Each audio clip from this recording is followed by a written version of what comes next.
Let me make sure. I always forget to check my phone. Make sure the volume's off. Stand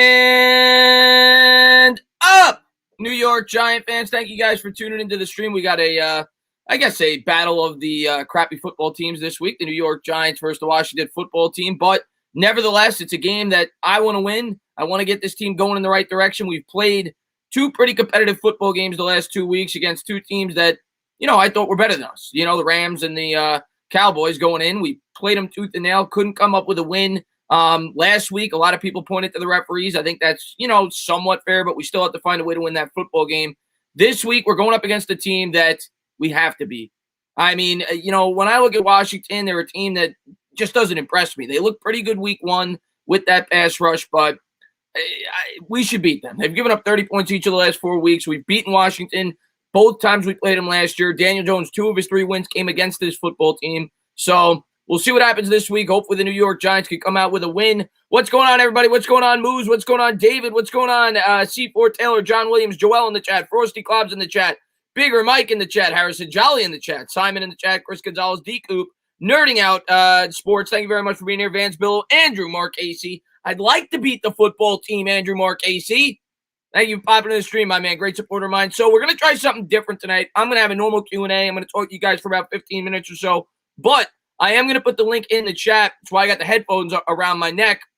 I want to try a little bit something different. People ask me to come on the channel all the time. Kind of like a call-in, video-in, whatever it may be. I am going to post a link to the StreamYard. If you do come in, I'm not going to pull you in for about 15 minutes or so. That's the link if you do want to come on and talk about the New York Giants football game against the Washington football team. And, we'll talk for 10, 15 minutes, whatever it may be, unless you don't know what you're talking about. Then we'll get you off and we'll get to the next person. But what's going on, everybody? Thanks for popping in the stream. What's going on, Mets fan? What's going on, Logan? What's going on, Irish? What's going on, Connor? If we win one game out of first, Philly ain't beating Baltimore. Philly's not beating Baltimore. I agree with that. I think they're like an 8 or 8.5, 9-point favorite. Baltimore on the road. I think it's an 8-point favorite. I agree. I think Baltimore's going to win tomorrow. And we'll see where it goes from there. Let's win again. We got to win our next 2 games before I even start to think about anything this year. You got to win both Washington and the Eagles, and then maybe it piques a little bit of interest in terms of the rest of this year, in terms of wins and losses. But let's worry about Sunday. Let's get our first win tomorrow, rather. And I think we can. I think this is a winnable football game for the New York Giants. Got a couple of people already in the video chat. What's going on there, Bigger Mike? What's going on there, Jay? Thanks for popping in. What's up, James? When it comes to Daniel Jones, we have to realize he will probably never be the guy to throw 35 touchdowns a year. He is a game manager. He has to avoid the mistakes, and we can win games. Danny, I kind of agree with that. I don't think he's ever going to be Brett Favre. I never thought that. And Daniel Jones seems to be the hot topic of conversation for good reason. He's a quarterback. Everybody's talking about Trevor Lawrence. Blah, blah, blah, blah, blah. We got 11 games left, and I hope he improves. I hope he gets better. I still think he could be a good quarterback, but we have to improve this roster. He's not a guy that can put the team on his back. And I think fans need to realize that. And if we stick with him, we have to improve this team regardless. Whoever, if we move on from him, we have to improve this team. But Daniel Jones, to me, if you have the right pieces, could be a guy like Ryan Tannehill, kind of like I said last night. What's going on there, Hub? Thanks for popping in the stream. What's going on, Noah? What's going on, Edward Chan? What's going on, Isaiah? Waterfly, thank you for popping in, man. Who wins the tiebreaker between the Jets and Giants? Ryan, it comes down to strength of schedule. Way too early to say that, because you don't know how the teams that we already played and the teams we're going to play, we don't know what their winning percentages are going to be. So it's too early to talk about it. My guess would be the Giants would have the weaker strength of schedule, which would mean they would win the tiebreaker. I could be wrong. In my opinion, we're not tying with the Jets. I don't see the Jets win more than 1 or 2 games. I think the Giants will win at least 3. I could be wrong. Maybe I'm biased. I don't think so, though. I think the Jets are far and away the worst team. I think they're getting the first pick. What's up, Scotty H, man? Thanks for popping in the stream. What's up, Kristaps Porzingis? What's up, Yuri?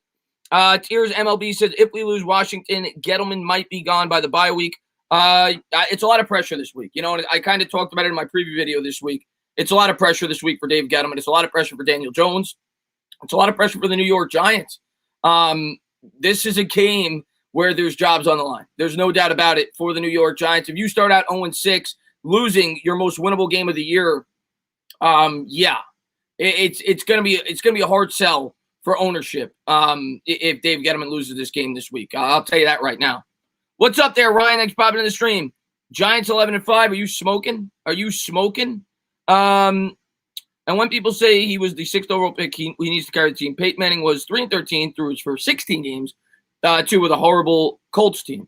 That's true, but this is New York. Unfortunately, fans ain't willing to put up with 3-13s. That's just the way it works, man. That's the nature of the beast. What's going on, Doggy? Jump. What's going on? Tornado? Hydra says, no way we lose to a team like the Redskins. I agree with you. I think we're going to win them all. It's why I said it, in my picks this week. I said it was one of my 3 locks.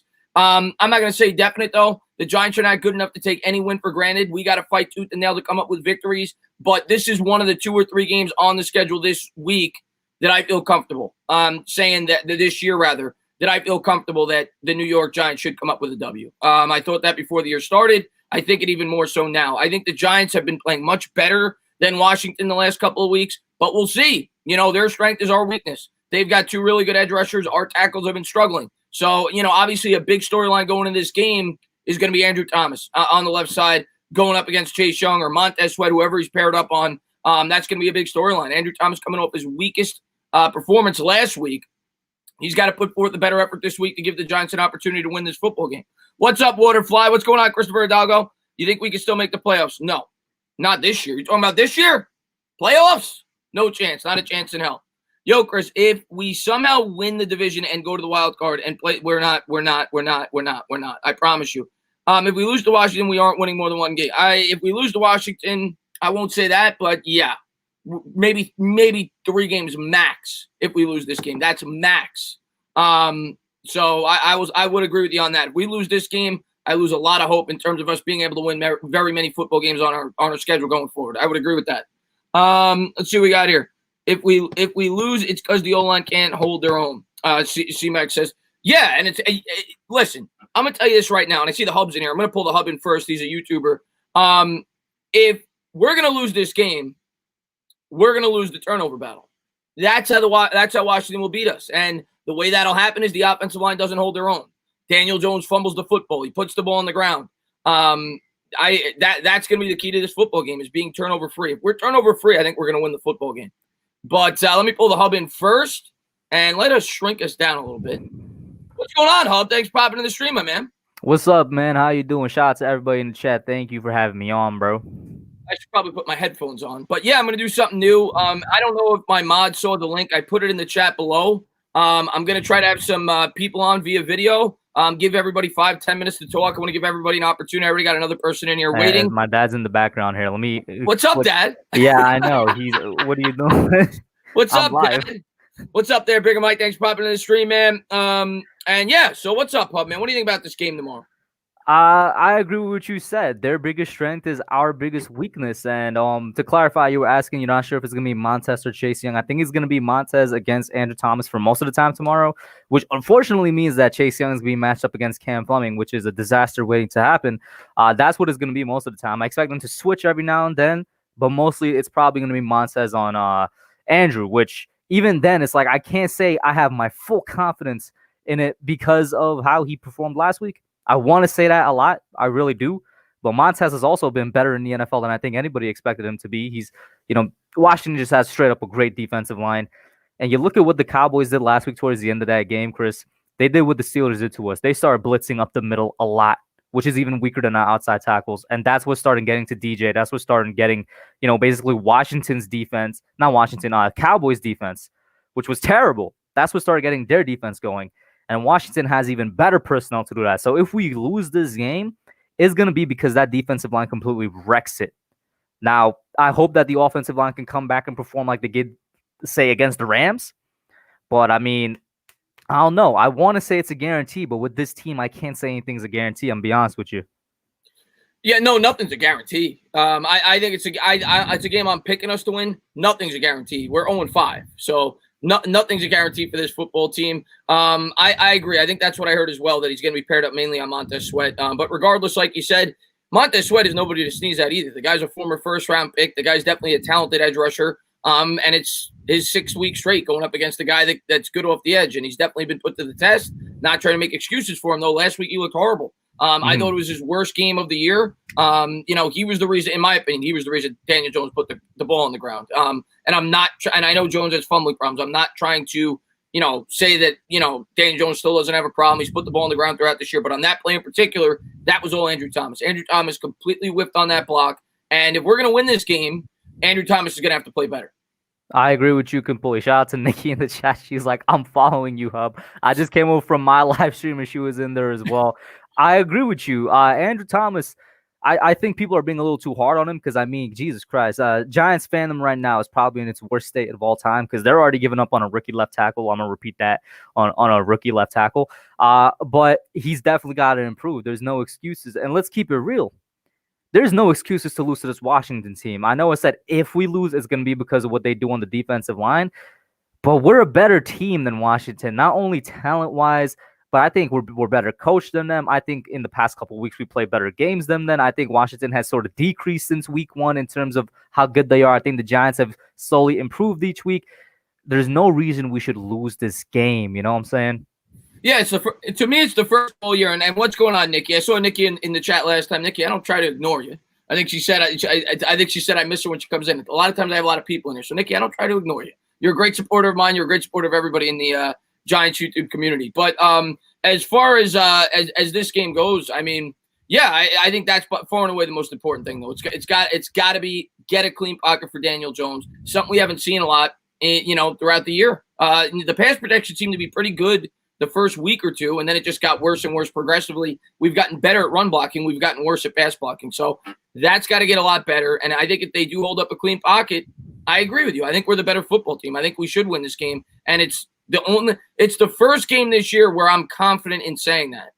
Week 2, I kind of said I think we could win. I picked us to win. I was a fan. I was being optimistic, but I thought we could win against Chicago. I never thought we had any chance against Pittsburgh the first week of the year. I thought that was a horrible matchup. The Niners, I thought we had a chance just because of the injuries, but preseason. God, don't even remind me about week 3. Yeah, but preseason, I never thought we had a shot. The Rams, I thought we had no shot whatsoever. And last week, I thought we had a puncher's chance, which we did. We almost won. But this is the first game all year where I'm looking at it and I'm saying, yeah, no, I'm going to be severely disappointed if they lose this football game. And here's the thing, Chris.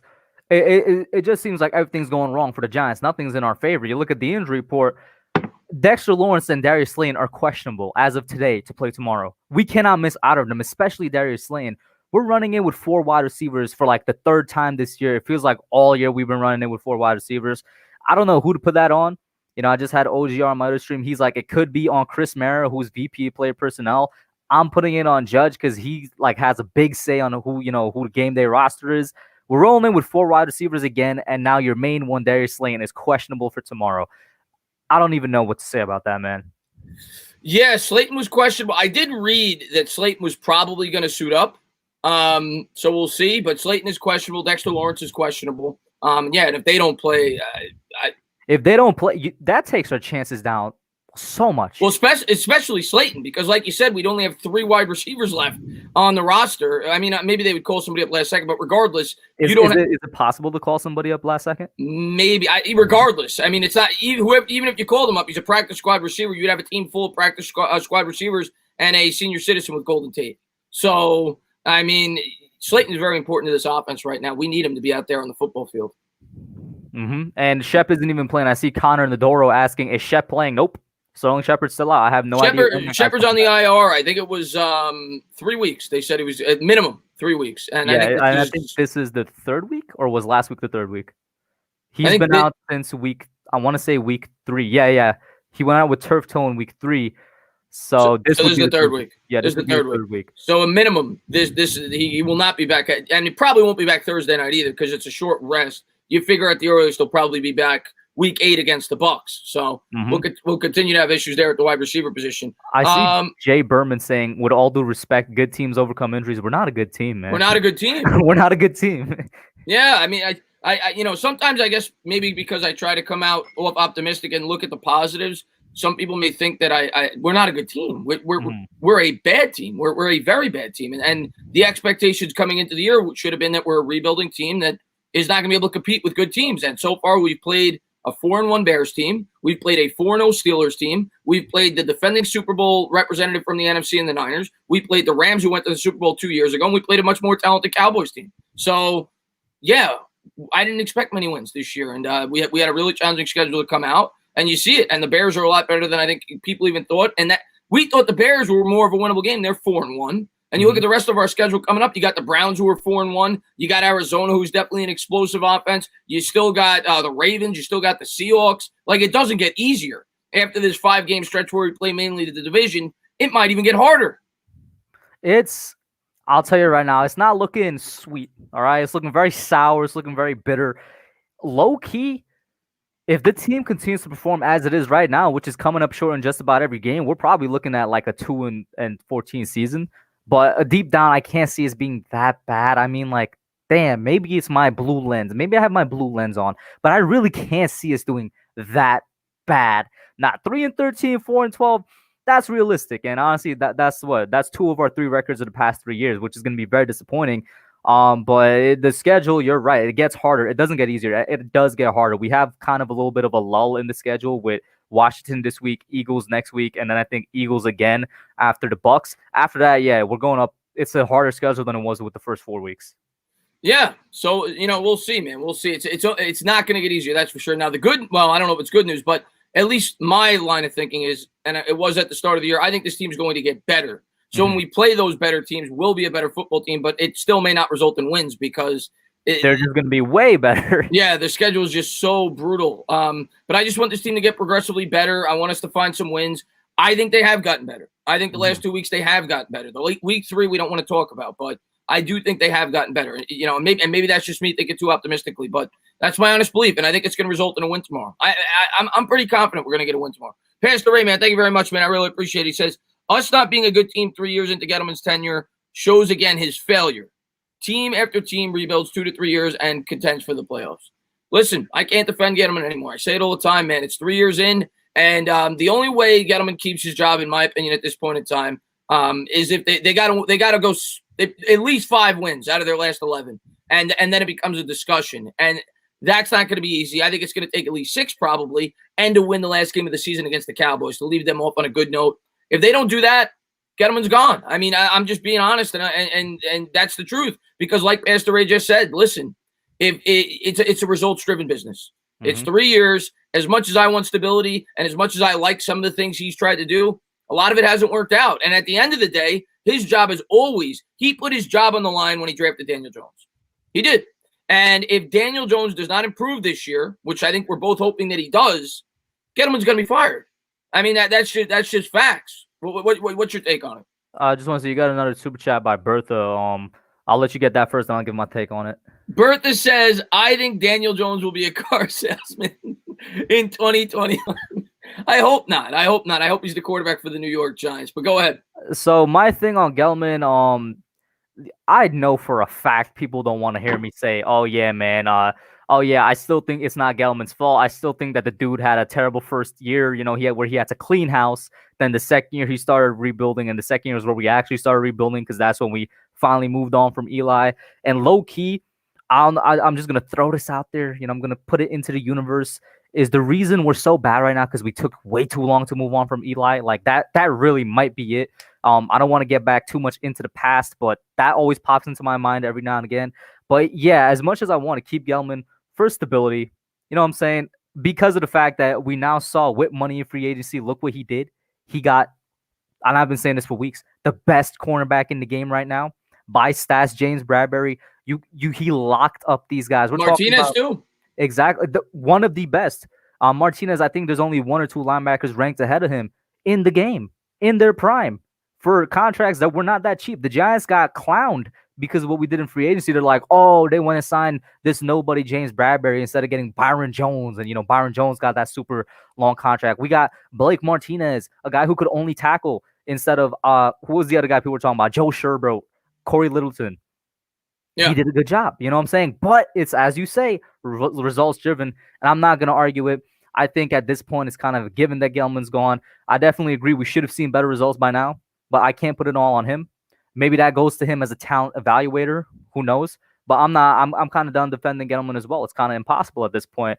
And honestly, if he's still on the team, if he's still the GM next year, I will come on YouTube and make a video saying I was wrong about John Mara, bro. He's a more trustworthy owner than I thought, but he's gone. The only way he stays, like I said, they got to win like 6 out of their last 11. Like they got to go 6-5, which means they beat some good teams and they finish the year strong. That's the only way. Then I would think it's definitely reasonable to think he could be back. Because you look at their schedule over our last 11 games, that would mean, let's say we split with the Eagles, we sweep Washington, that's 3, but then you still got to find wins against all the other teams. Maybe you beat the Cowboys the last game of the year, maybe you beat Arizona, the Bengals. So you'd have some quality wins there. You'd finish strong. If Daniel Jones plays good over that stretch, I could see it being a discussion. But if that don't happen, yeah, Gettleman's gone. It's a results-driven business, man. L.A. Lou, man, thank you very much, man. I really appreciate it. He says, feeling good because my Dodgers going to hang out here. Yeah, man. What's going on, Lou, man? Congratulations. You guys tied it up at 3 apiece. And you know what? I'm going to keep the hub on if you could stay. I don't want to rush you off. Yeah, I could stay. I also don't want to push out any other potential subs that want to come on. No, not at all. Ryan's got his microphone muted. I'm going to pop him on, though. He's been waiting in the background for a bit. And anybody that may want to come on, by the way, this is going to be the link to the live chat if anybody does want to come on. Ryan, what's going on, Ryan? I'm doing amazing. What's going on, my man? Thanks for popping in the stream, buddy. How you doing, little man? I'm doing amazing. I'm doing so good, but I have to go at 9:30 because my grandparents are here. That's okay, man. So you hang out for 10 minutes. What's going on? What do you want to talk about? The Giants, they have to fire Dave Gettleman at all costs. I don't care what everybody else says. He's not good. What don't you like about Dave Gettleman? He's horrible. Besides everything.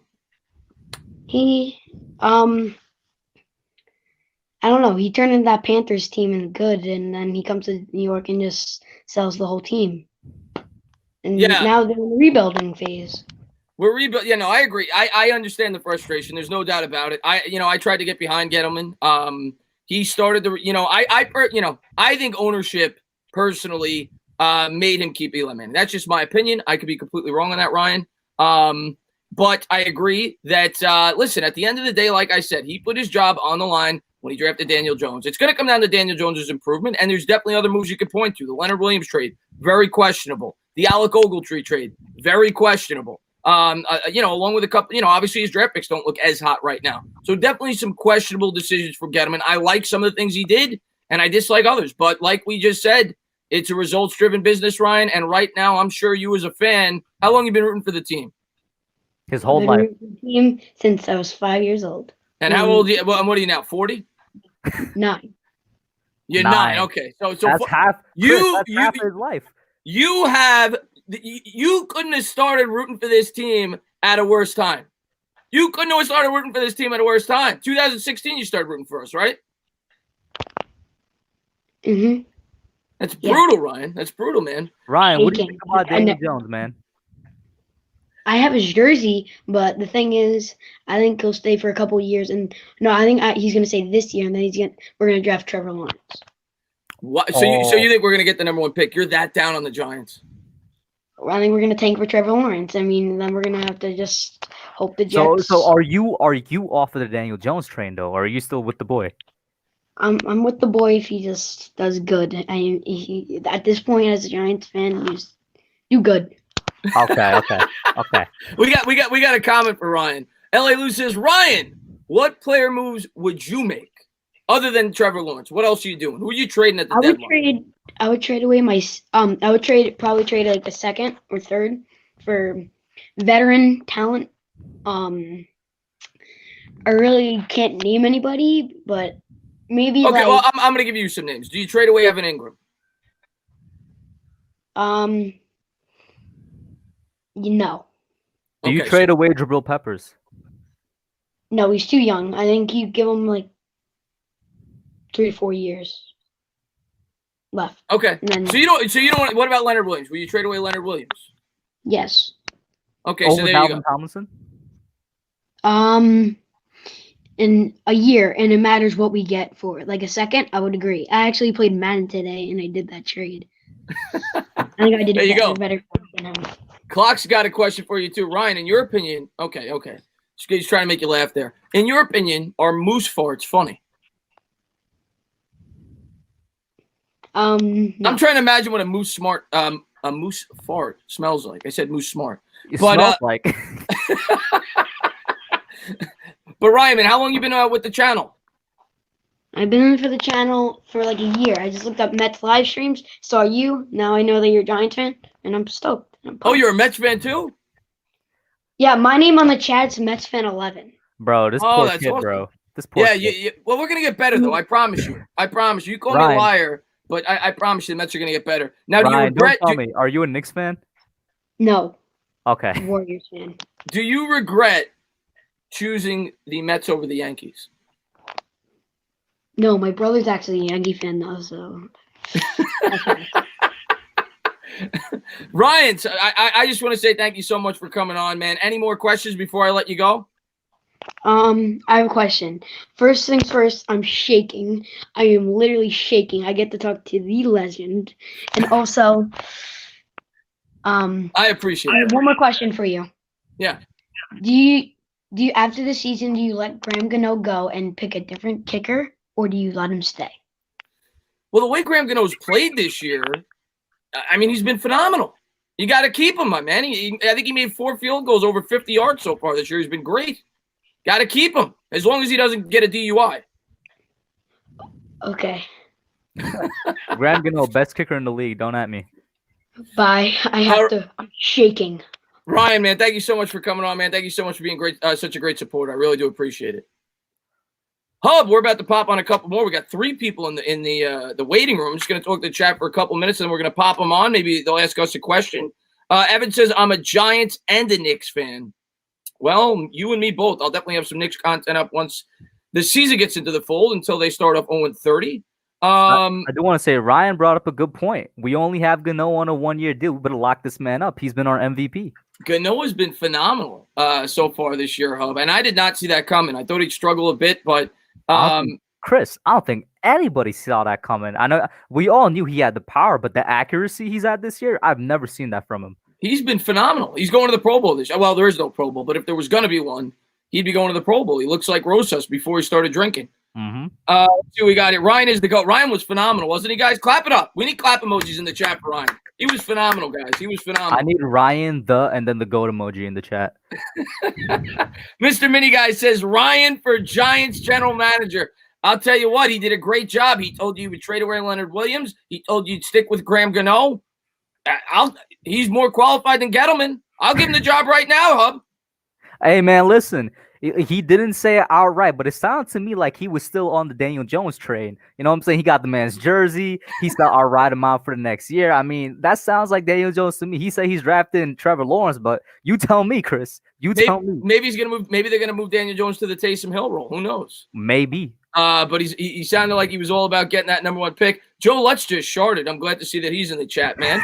What's going on there, MH? How do you get in the stream? Cast chats. I'm going to give you the link right now as well. We got 3 people waiting. We're going to pull the first guy on now, but there's the link, and let's pull the next guy on. G-Men Rising. I don't think we got a video for him, but that's okay. I like the name. G-Men Rising. What's going on, my man? Thanks for popping in, man. Can you guys hear me? Yeah, we hear you loud and clear. All right, so first time calling in, been listening to the show for a while. I actually heard your show, Chris, from Sim also, because I'm a real big fan of the Knicks. Also, that's awesome, man. Yeah. So you're I know you guys like Pastor Ray and all those people over there. But anyway, that's awesome, man. Yeah. So just to give my perspective on everything, like I'll say this, like from last year, I really wasn't a big fan of Daniel Jones. Like from last year, I'm just gonna lay it out there. Because for me, when you really dig into the tape of Daniel Jones, like I really saw him as like a Ryan Tannehill guy from the beginning, and that's what I really saw him coming out of Duke. Like a lot of people were really ecstatic coming like after the first Tampa game, and I know like Chris, like one of the biggest things with him, he said like, calm it down, guys. He's not like the next Peyton Manning. He's not like a superstar type of guy. But for me, like from the beginning, I said like this, like if you really look at the scouting report, this is who he was from the beginning. Like if you look at how he's played in like against good defenses, against the Vikings, against the Patriots, like I understand like he like it was his first 2 games earlier on in the year last year, but like these types of mistakes he's still making them again. Like when you like in the Rams game, like I literally went through and saw about 5 or 6 plays where he had guys like Tate or like Ingram wide open and he's missing them because he's not really reading the defense well, or he's holding onto the ball too well, or he shakes and has like issues with his confidence in the pocket. So, I mean, long term, I do get it. Like right now, like stick with him, see what he can do for the rest of the season. Mm-hmm. But going forward, like we really need to figure out the situation because my biggest fear for the Giants is as a team, like the defense is getting better. I'm worried about like us getting into a type of Mitchell Trubisky situation where we're held back. And that's one of the biggest fears I have with this team going forward. You know what, man? You brought up some phenomenal points, G-Man Rising. And the first thing I want to do is I want to shout out Sim because you're now the second one of my subscribers that told me that they came over from Sim. Nothing But Knicks has a phenomenal channel, and he actually texted me like a week ago, and I got to get back to him. I think I'm a Knicks and Nets fan though, so.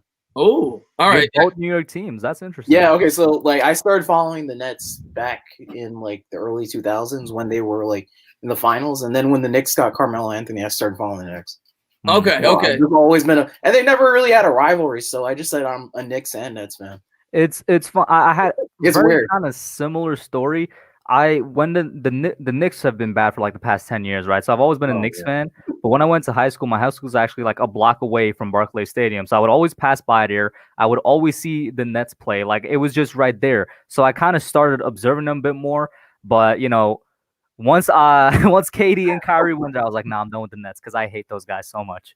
Yeah, I hope the Knicks do better this year. I'm a diehard Knicks fan, and I'm looking forward to talking about it a little bit on the channel once the season gets underway. But to go to your Daniel Jones point, first I just want to read this real quick and see if it plays up anything you said. Marcus Smith, thank you very much. Watch Trevor tear apart Georgia Tech with his arm today. I'm hoping he refuses to be a Jet, and our GM has the guts to pull in a Corsi. P.S. Ryan is awesome. Ryan was phenomenal. Marcus, man, thank you very much. And yeah, I think he had 5 touchdowns in the first half today. It is college. It is Georgia Tech. But yes, I mean, it doesn't take a rocket science when you see that guy play. That guy's got a lot of talent. There's no doubt about it. But to speak to G-Man Rising's point. Oh yeah, also too, we're not getting it though. I agree with you. The Jets are getting the first pick. The Jets are ridiculously bad. Listen. I went over the Jets schedule. I think I was with the Hub the other night. They're trying to trade Quinton Williams. I did. That team is in complete dysfunction. They are trying to tank. There's no doubt. I think they're getting rid of everybody but Adam Gase. An article came out today that somebody inside the organization said that they're trying to lose football games, and I agree with you. I don't forget.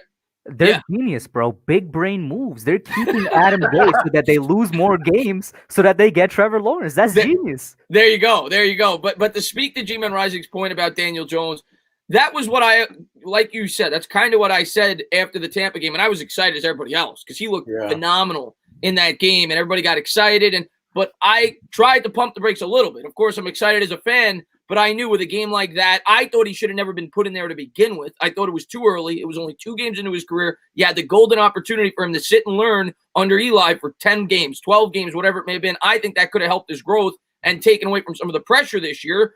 Being that you drafted him 6th overall, people were going to expect immediate results. Oh, yeah, definitely. I agree with that. So I wouldn't have thrown him in right away, but they did. But I agree with you. My thought process on Daniel Jones always was, after I got to see him play a little bit, he could be a good quarterback if you have a good team around him, but he's not a guy that could put the team on his back. And in fairness to Jones, that's not a lot of quarterbacks.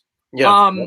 But, when people started pumping him up and saying, oh, he's better than Dak, he's better than Wentz, he's the next Peyton Manning. And when I start hearing that, I'm like, guys, you're calm down. Failure. Yeah, you really, and that's my thing too. Like my biggest problem with Gettleman is he doesn't understand positional value in a year. In 2019, it was a defensive heavy year. You go defense first. You go defense in 2018, 2020. Those were the quarterback drafts. That's when you start. If you're going to take a quarterback in 2018, do what the Broncos did. Take him in the 2nd round. I think if we took Jones in the 2nd round, we wouldn't be talking about him right now. That's if he lasts there. I'm just going to point that out there. If they took a quarterback in the whether it's Locke, whether it's Jones, nobody's rushing him in. No one's right now. The Broncos are struggling. Nobody's saying get rid of Drew Lock. Everyone's saying, he's a 2nd round pick. So, in fairness, they're not New York. If they were in New York, if you throw one incompletion, they want to get rid of you. But also one of the other points that G-Man Rising made that was really good. He said he's making rookie mistakes just like he made last year. I agree. He needs to fix those. Yet at the same time, he had a 4-week off season to try and improve upon that. It's like DJ tomorrow needs to do something to show that he could still be a starting quarterback in the league. In fairness, he had like I said, like a 4-week off season to try and fix his rookie mistakes.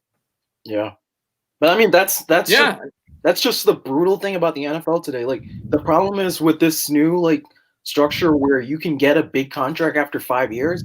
It seems like every team now is thinking, I need this quarterback to show me something in 2 years, or I'm done with him.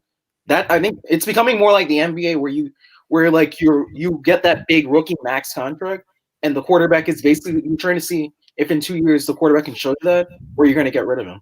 I'm gonna tell you, man, it's the nature of the beast. And Yeah. I recognize the main reason why it's not the way it used to be is simple.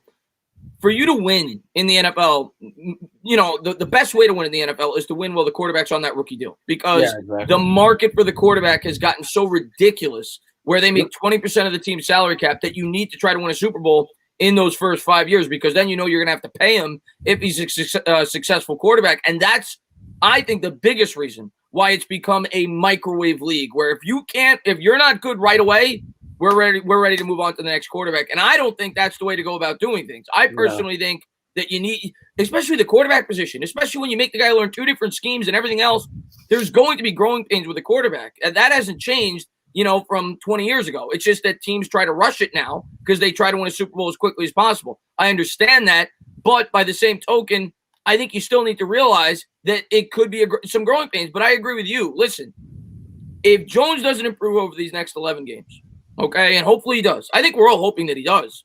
Yeah, you want him to. If he doesn't, and we're picking first, we're taking Trevor Lawrence.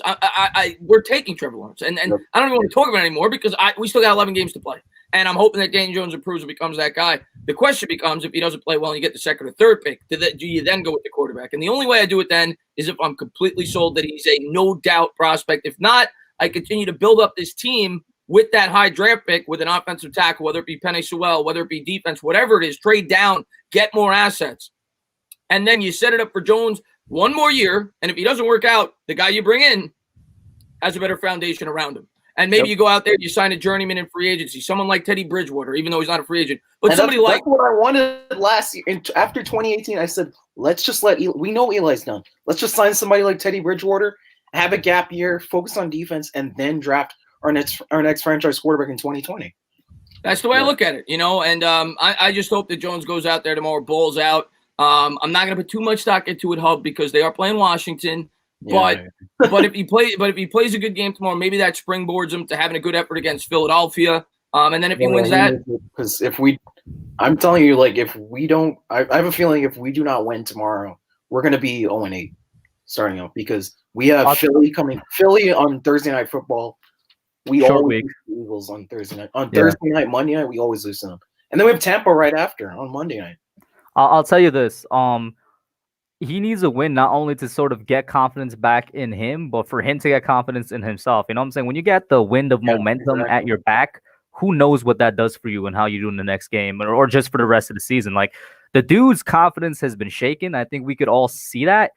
It's like he's not as mentally strong as he was last year, and I can't even blame him.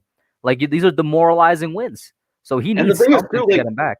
The thing is, too, is like going into the offseason, we don't know who's really on Jones's side, because Joe Judge isn't necessarily a Daniel Jones guy. We don't know that for sure.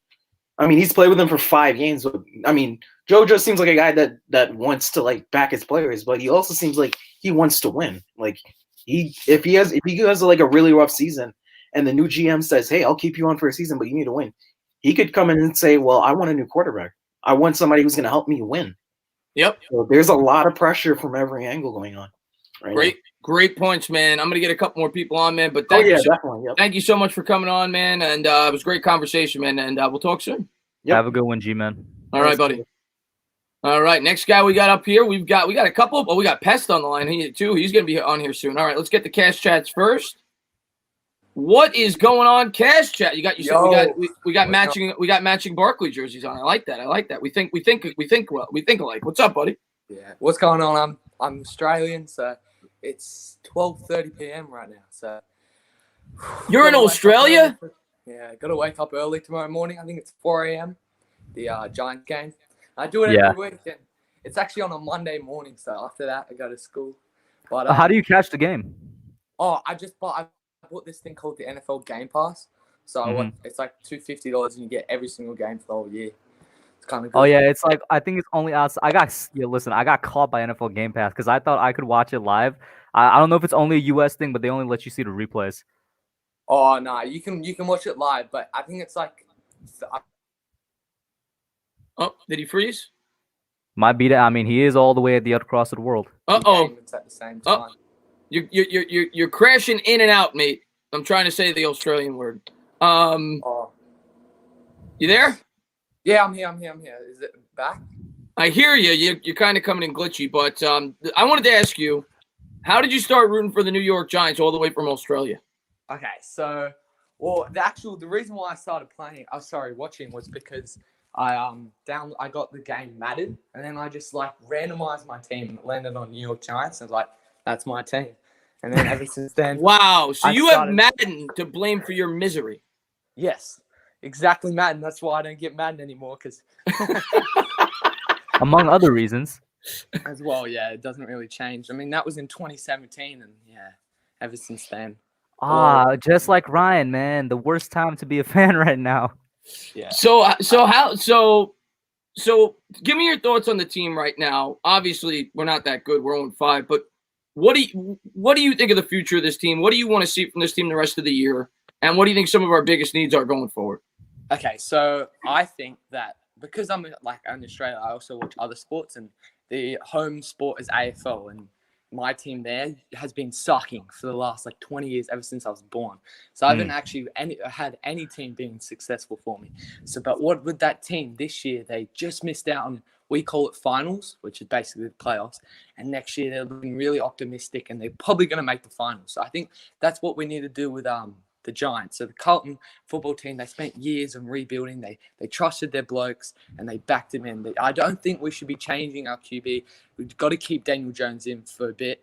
Even if, Trevor Lawrence is the franchise, he'll get any team rolling. I think Jets will firstly be getting them. But yeah, I think we've got to back in what we picked up in free agency, that being Bradbury, that being Martinez. And I really like Fackrell.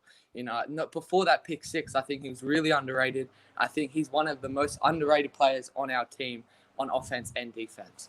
Then that was going to be one of my questions. Who do you think is the most underrated player on offense and defense? Ooh, good question. Most underrated player. Now, I mean, our team is so bad right now. It's hard to come up with a guy who's underrated based off of the performances this year. I'll go with, who I'm going to go with, because I feel like he's caught a lot of slack. I think Hernandez has actually played really well the last 2 weeks, from what I've seen, at least on tape and on the film breakdowns that I've seen people do. I think Will Hernandez has played better. So I don't know. Maybe he's a bit underrated. I think a lot of people have said that he's done. I think he's starting to play better the last couple of weeks. And on defense, I will go. Let's see. That's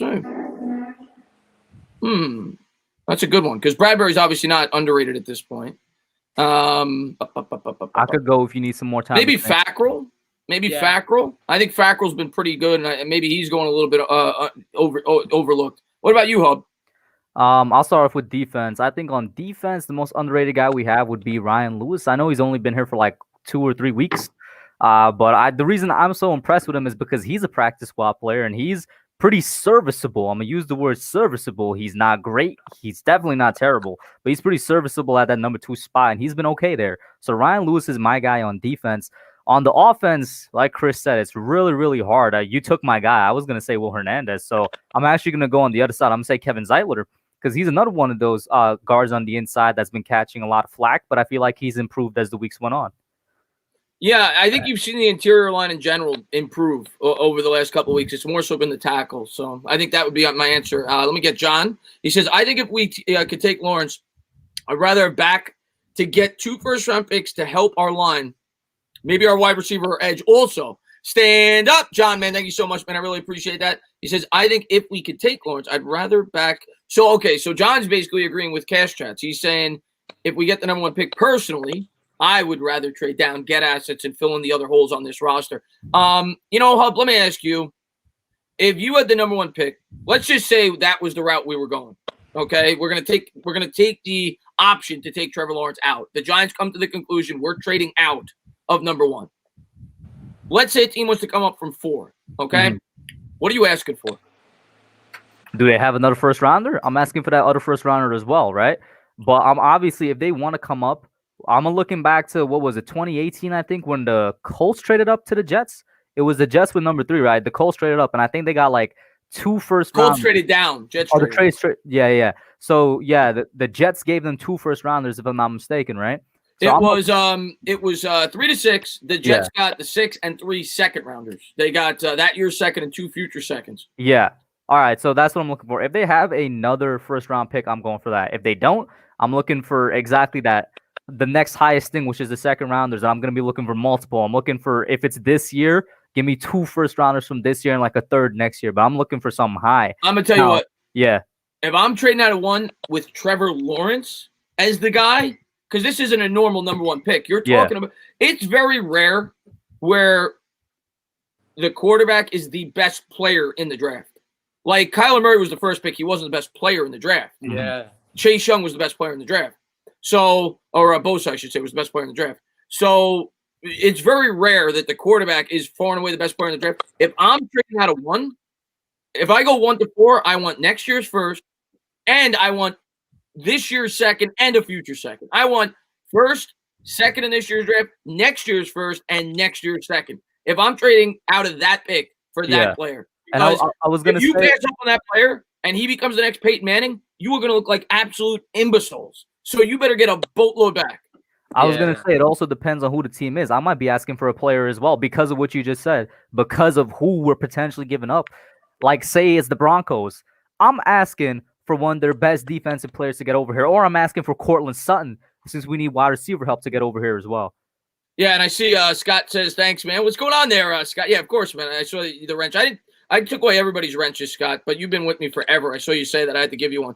What's going on, UCF Jaguar? He says that kicker won't last too long. What's up, UCF, man? Thank you so much for being here. He's a great supporter of the channel. He's got a great YouTube channel as well. He's a great guy.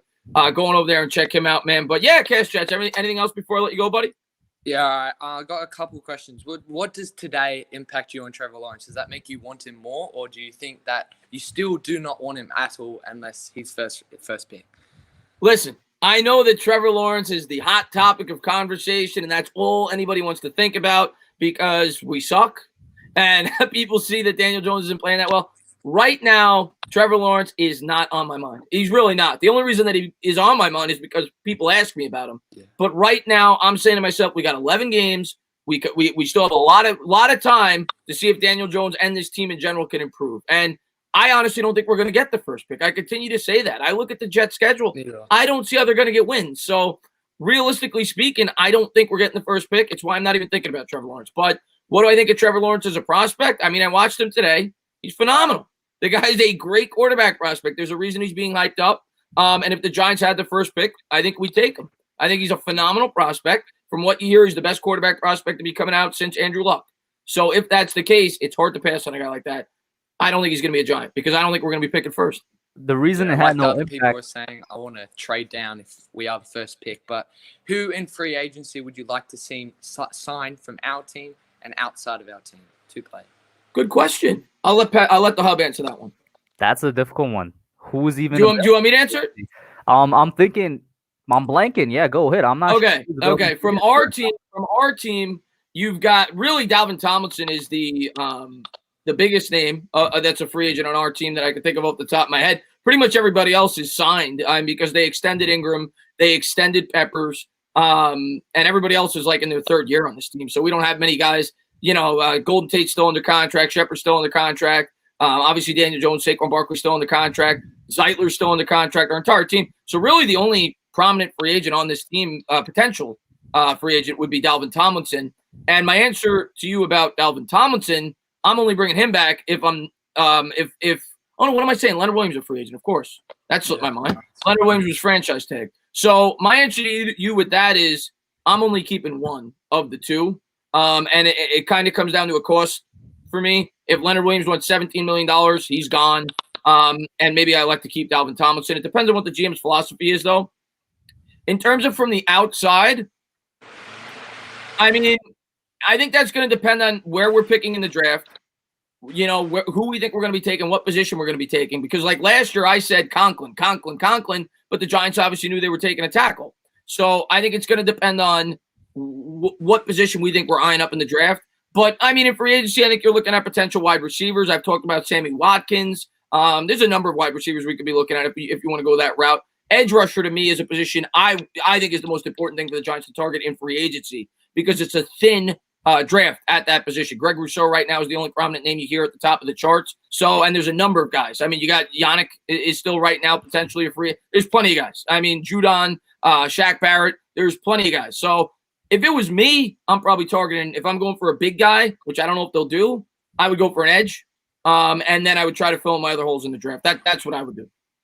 Yeah, because I kind of agree because apparently the draft coming up is receiver full side, target receiver, and then grab the edge in free agency. But I'll let you move on to anyone else. I gotta go too. So hey man, I want to say that. By the way, have you heard of anybody with an accent like mine where you're from? Pardons? Repeat that again. Have you ever heard anybody with a New York accent where you're from? Because it must sound funny to you. Oh, well, you guys don't actually sound that funny to me, but I have heard like the stereotypical New York accent, and it does surprise me. But I have been to New York a couple times. So that's awesome, man. And so yeah, I do got a question for Cash Chats. Cash Chats. Yeah. Do you watch cricket? Do you watch the Big Bash? Do you support Australia cricket team or no? Yeah, I mean, I'm not really that into cricket, but yeah, I watch the Big Bash. I've gone to a couple games. It's kind of fun to watch live, but I'm not much of a long day. The one days and the Test cricket. I'm more of a 2020's 20. Yeah, I'm more of a 2020 fan myself. Yeah. Well, Cash Chats, yeah, I want to say thank you so much for coming on. Thank you so much for being such a great supporter of the channel. And let's get a win. For you today, for us tomorrow. Let's get a win.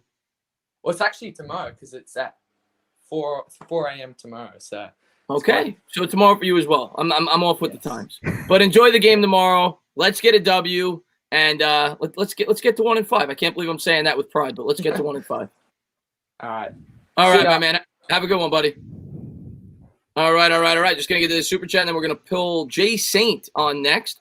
G-Man Rising, man, thank you very much. Forgot to ask you guys questions on air. If we are 0-7 by next week, do you guys think Gettleman is fired? I'd like to start looking for a GM early.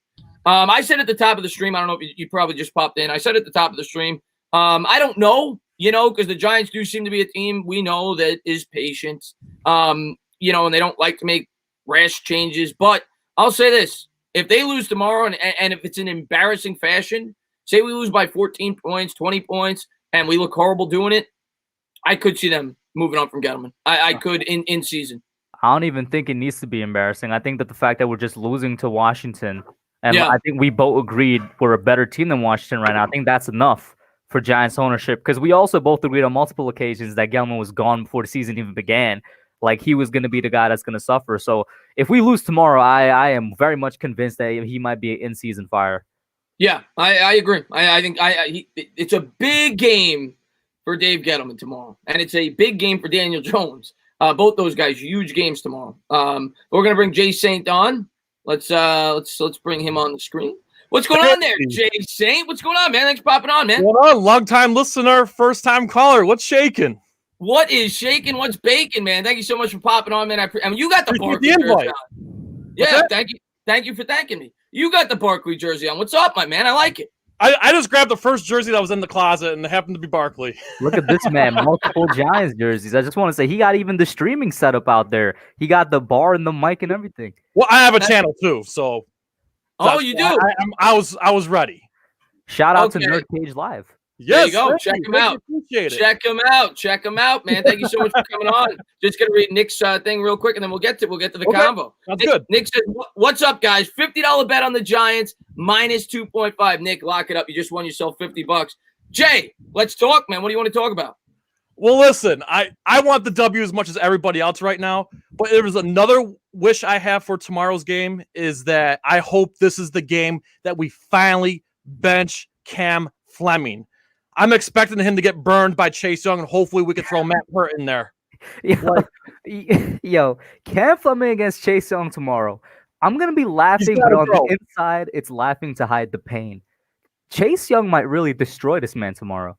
I'm going to tell you what, man. The Giants, they got to do everything they can to help him out. They got to have 2 tight end sets. They got to have they got to be chipping them. They got to do whatever. Double team them, triple team them. You can't let Chase Young kill your quarterback, but I completely agree with you, Jay. I think Cam Fleming is a liability. He's played a little bit better in recent weeks, but he's still not good.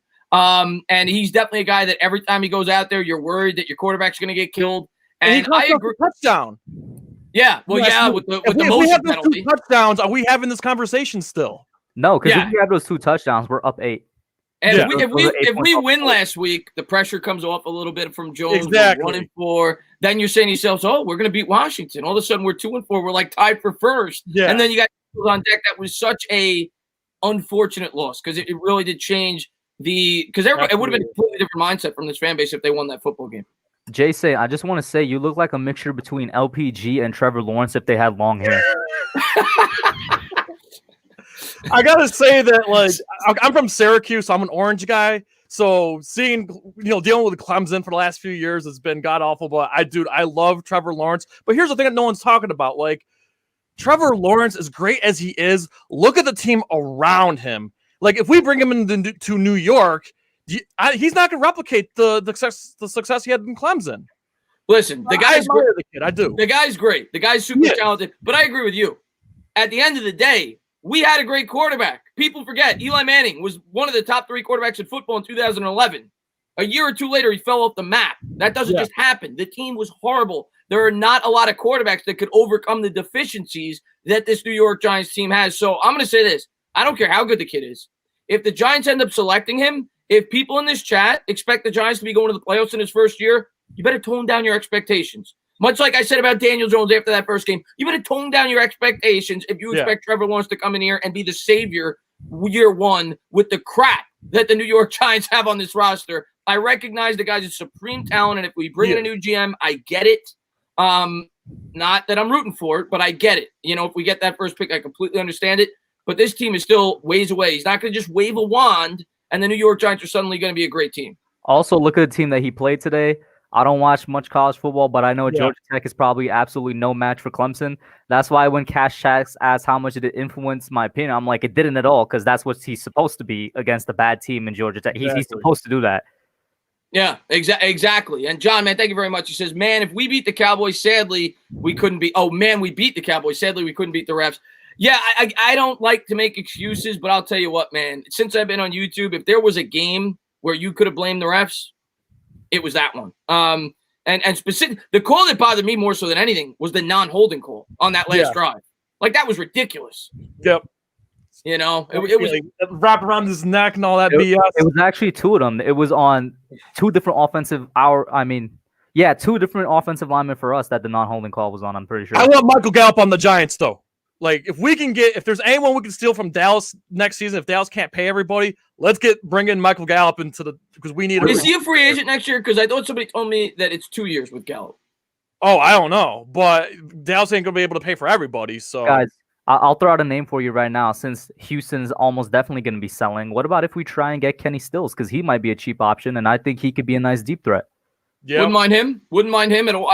We definitely need to add a wide receiver, whether it's in free agency or whether it's in the draft next year. There's no doubt about that. Kenny Stills wouldn't be a horrible option. He's a solid receiver. He's not a number. I don't really view him as a number 1, but He needs to be. He'd be a nice addition, though. Yeah. He's a professional receiver. I wouldn't be upset with that. I got one more thing to add before So what we do you move think on. the score is? What? Go ahead, Jay. Okay, so listen, what kind of bothers what I'm hearing from a lot of other Giants YouTubers, and everyone's got their opinion, but what kind of bothers me is everyone's talking about how the Giants are still old school and they're not catching on to the modern game and this and that. I get that, but after watching Tennessee this past Tuesday, I have a crush on the Tennessee Titans. I love what they're doing. I love watching Derrick Henry play. I want to get back to that so bad on the Giants. Derrick Henry is an absolute monster. Let's just say that real quick. Listen, he did to Josh Norman. the stiff arm's ridiculous, but let me tell you something, man. I say this all the time. Jay, Hub, I want you to answer this question. Yeah. How many Andy Reids are there in the NFL? One. He's the best offensive mind, right? And it's probably not even close, right? Yeah. How many quarterbacks are as talented as Pat Mahomes that are young in the NFL? Like 2 or 3. At best. Yeah. At best. Class of his own, man. So let me ask you this. What is the better course of action to try to beat the Kansas City Chiefs? A team that we're going to eventually have to beat if we get good. Is it to try to find a quarterback to go toe-to-toe with that head coach and that quarterback, or try to beat them that way? Or try to beat them in a way where you control the clock, you keep that quarterback off the field, and you win with a strong defense and a ball control offense. To me, Yeah, just like that. That's what I want to get back to so that bad. you're not beating the Chiefs by going out there and playing Madden. You're not doing it because nobody plays Madden better than the Kansas City Chiefs. I'm sorry. I don't care how good Trevor Lawrence is. We don't have Andy Reid. So that's not how you beat teams like that, in my opinion. Teams that try to beat them like that are going to end up losing by 20 points. And I got Tennessee just woke the NFL up the other day, man. Jay, I got 2 questions for you, right? And one of them actually pertains to Tanner as well, because you both got on the Saquon Barkley jersey. So the first one, Jay, is listen, man, you gotta check out my channel. If you tie the other I Giants, will. I'm going to subscribe as soon as I'm out of here. bet. Now, second one, for you and Tana, is Saquon overrated at this point? Yes. Yeah, listen, I love Saquon. We're both wearing his jersey. Yeah, it's not all his fault. The Giants put him in a horrible situation. But yeah, he wasn't worthy of the second pick right now. And I love him. But no, he wasn't worthy of the second pick. It's not his fault. They didn't give him a line to block behind. But no, yes. We'll see what he does next year. If he comes back, I hope he comes back strong. But we'll see what he does next year to redeem himself. I want him to redeem himself. I really do. I want him to have that AP comeback MVP type season off the ACL, man. Absolutely. Yeah, I mean, we're all rooting for him. We all want him to do a great job. But, Jay, man, before I let you go, I want to get your thoughts on this game tomorrow. I expect us to win. I just feel like Daniel Jones owns Washington. I know Washington's got that scary defensive line, but that is it. If we can just run the ball, keep DJ safe, we'll make plays when he needs to. Washington's been blown out every single game.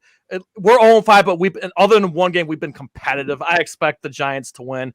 Like I said, if anything, if Chase Young's going to be coming at Fleming, this is the game I'm hoping that Fleming gets benched and we get Matt Pert in the offensive lineup there.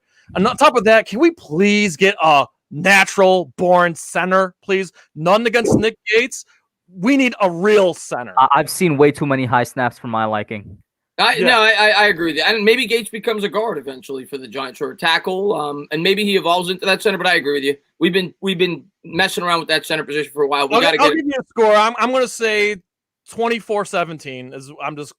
I like it. That's about what I got. If we don't turn the ball over, we're winning this game, no doubt in my mind. And I think it'll be between a 4 and 7 point win. So I like that prediction. That's about where I got it. 24-17, 24-20, 20-14, something like that. That's what I see here. I'm with you on that. I like it. I like a Giants win. Jay, man, go over there, check him out. By the way, he's got a Giants channel. Check him out. Thank you so much for coming on. Well, I don't have a Giants channel. It's kind of like your other channel, the Entertainer Talking Movies. Nerd Cage Live is talking I see the comics. Godzilla poster in the background. Yeah, and the Mario and all that. And the awesome back there. So I'll definitely try to check it out. Let me turn this up here. Hang on. That right there is a Lawrence Taylor signed helmet. Oh, you got My me man jealous, is man. rolling. I in met money. Lawrence Taylor in New Hartford, New York a few years ago. He was doing autographs. Oh, you got me jealous, man. Yeah, it was. Yeah, I felt like I not to. This is gonna be sacrilege, but I felt like I met Christ when I met Lawrence Taylor. What are you talking about? LT was the second coming. I don't care what anybody says. Jay, Yeah, man, it was hella cool, man. And yeah, like I said, I have a signed helmet, signed poster, got our picture together. Yeah, that's awesome, man. That's awesome, man. That. I just want to say thank you so much for being such a great supporter. Yeah, and, keep up the great work, man. I appreciate that, man. And the Hub, Fisk, Bad Dog, love all you guys. You guys do good work, and I like screw ESPN and Fox Sports and all those talking heads. You guys is where it's at. I really appreciate that, man. Thank you so much, man. And let's get a friggin' win tomorrow. Got Yo, 28-24. Trust, because Washington ain't got no secondary. I said the same thing. DJ's gonna smoke them. 28-24. All right, my man. All right, Jay, be good, my man. Yeah, you. All right, we got Pestianos on deck. Got to read a couple of these super chats. G-Man Rising, man, thank you very much. One last thing I forgot to talk about. I know it's going to sound crazy, but please, guys, watch OSU this year. To me, it's Lawrence 1A, Fields 1B. A lot of people like Fields. I've seen some clips of him. Ohio State has struggled with quarterbacks in the past. I don't read too much into that. We'll see. And G-Man Rising also says Lawrence hasn't grown much since 2019, in my opinion. So he seems to be a guy that's favoring Fields. And thank you so much. I appreciate that. And Mr. Mini Guy says, are you watching Alabama, Georgia? No. I'm talking New York right now. Yeah, it is. I think Bad Dog will stream the game. But where's the link? Let me post it here. We'll try to get some more people on here. Anybody that does want to come on, why isn't it working? Come on. 1 second. Sorry. And it's not working. If one of my mods in the chat could Damn it. If one of my mods could somehow find that link, I'd appreciate it. If not, I'll try to figure it out. But we're going to get Pest on here. What is going on, Pest, man? Thank you so much for popping on the stream, man. I really appreciate it. What is going on, YouTube Yoda, Kush, YouTube Yoda's congregation? How's everybody doing? Glad to see you on here, man. And we got a lot. Couldn't post link, Waterfly says. All right, I'm going to try to get that. Well, Pest, you know what? I'm going to let Pest talk for a bit because I got to find the link and I'll post it. But Pest, go ahead, man. You know, I gotta say, I'm really disappointed in the New York Giants fan base. Okay, you know, I don't know if it was just delusions of grandeur. I don't know if it was blind faith. I'm not quite sure what it was that put this fan base in the position that they're in right now. To the point where, like, I'm looking at social media and all I see is tank for Trevor. All I see is Daniel Jones is no good. I see all this crazy talk, and I'm so disappointed because what made this fan base think that this team was going to come out the gate hot? Like, I don't. I'm going to tell you what, Pest, you know as well as I do. It's New York. It's New York, and I mean, like, we New York sports fans are passionate, and they're also. I'm a Knicks fan, and I'll tell you what, Knicks fans have been beaten down so much that they're just willing to suck now, and they're just like, just find a way to get it to work. But Knicks, it doesn't matter who you're a fan of, they expect you to win year in, year out. You're going to charge top tier prices. I want you to win football games. You're going to charge top tier prices. I want you to win baseball games. And that's the mentality. But I completely agree with you. It's what I try to say on my channel, even though a lot of fans may feel like I'm repetitive and they don't like hearing it. But at the end of the day, I'm going to speak my mind. And I'm completely on board with you. Anybody that went into this season expecting playoffs, anybody that went into this season expecting this team to win a lot of football games, I don't know I don't know why you were expecting that. So I'm completely on board with you with that. The only game where I was like completely upset was the 49er game. Because the 49ers game, yeah, that was the game that was the game that broke my heart, right? Yeah. Because of the situation. I mean, like, it's I just can't understand how people are as upset as they are right now. I mean, like, and I always say at the end of the games when I do my breakdown or my reaction, I say, hey, you got 24 hours to be mad. Be mad. You got the right to be mad because we should all be upset with losing, right? We should all be angry about the fact that this team loses. Right. It sucks, all right? We hate it. Although Great Wuda is trying to troll me every which way but Sunday, okay? What about Dollar Beer? Yeah, Dollar Beer trolls me, and I expect him to troll me. But we should be angry about not winning. We should be angry that we're losing. I get it, right? Because I want to see my team win, just like everyone else. But ladies and gentlemen, the team's not good. Yeah. We've said that from the very beginning. Every person that's here has said that from the very beginning. This team's not good. We didn't have a preseason. I told everybody the first 4 weeks of the season were going to be sloppy, because there was no preseason. And lo and behold, the only time that this team looked completely competent was in week 5. What do you know? Like, and even still, to expect for us to go into Dallas with all the odds against us and the referees a little bit richer before the game, for us to go in there and win that game. Like, it's just, listen, I don't know. I'm so disappointed. And then like, I'm even more disappointed with all the tanking talk because we don't even know where we're picking yet. So everybody's getting their hopes up that we're going to get Trevor. But I tweeted this earlier today. I said, the people who are pissed off that the Giants are losing games are going to be the same people who are going to be pissed off if the Giants start winning games. Like, yep. It doesn't make any sense. You hit that on the head because you hit that on the head. That's a great point because those same people are those same people are the same people that are rooting for this team to lose and get the first pick. Right. So what we win a So they're couple never of going to be games. happy. They're never going Yeah, to be happy. we win a couple of games and we don't get Trevor, and y'all gonna be mad. Just like I when we won a literally- couple of games, we I didn't get literally Chase Young. just saw a comment that said, "With Daniel Jones is not a good quarterback. Why don't you want to tank for a generational one?" I don't understand you Giants fans. I just saw that comment go by in the chat as you guys were saying that. Yo, here's the thing, y'all. Here's the thing y'all gotta understand, right? Tanking is not as easy as picking force loss on Madden, okay? Like teams, in order to tank, right? In order to legitimately tank, we gotta play nothing but third stringers from here on out. Like y'all realize that, right? Like football is not a game like basketball where you can tank on purpose. It's not that easy to just tank.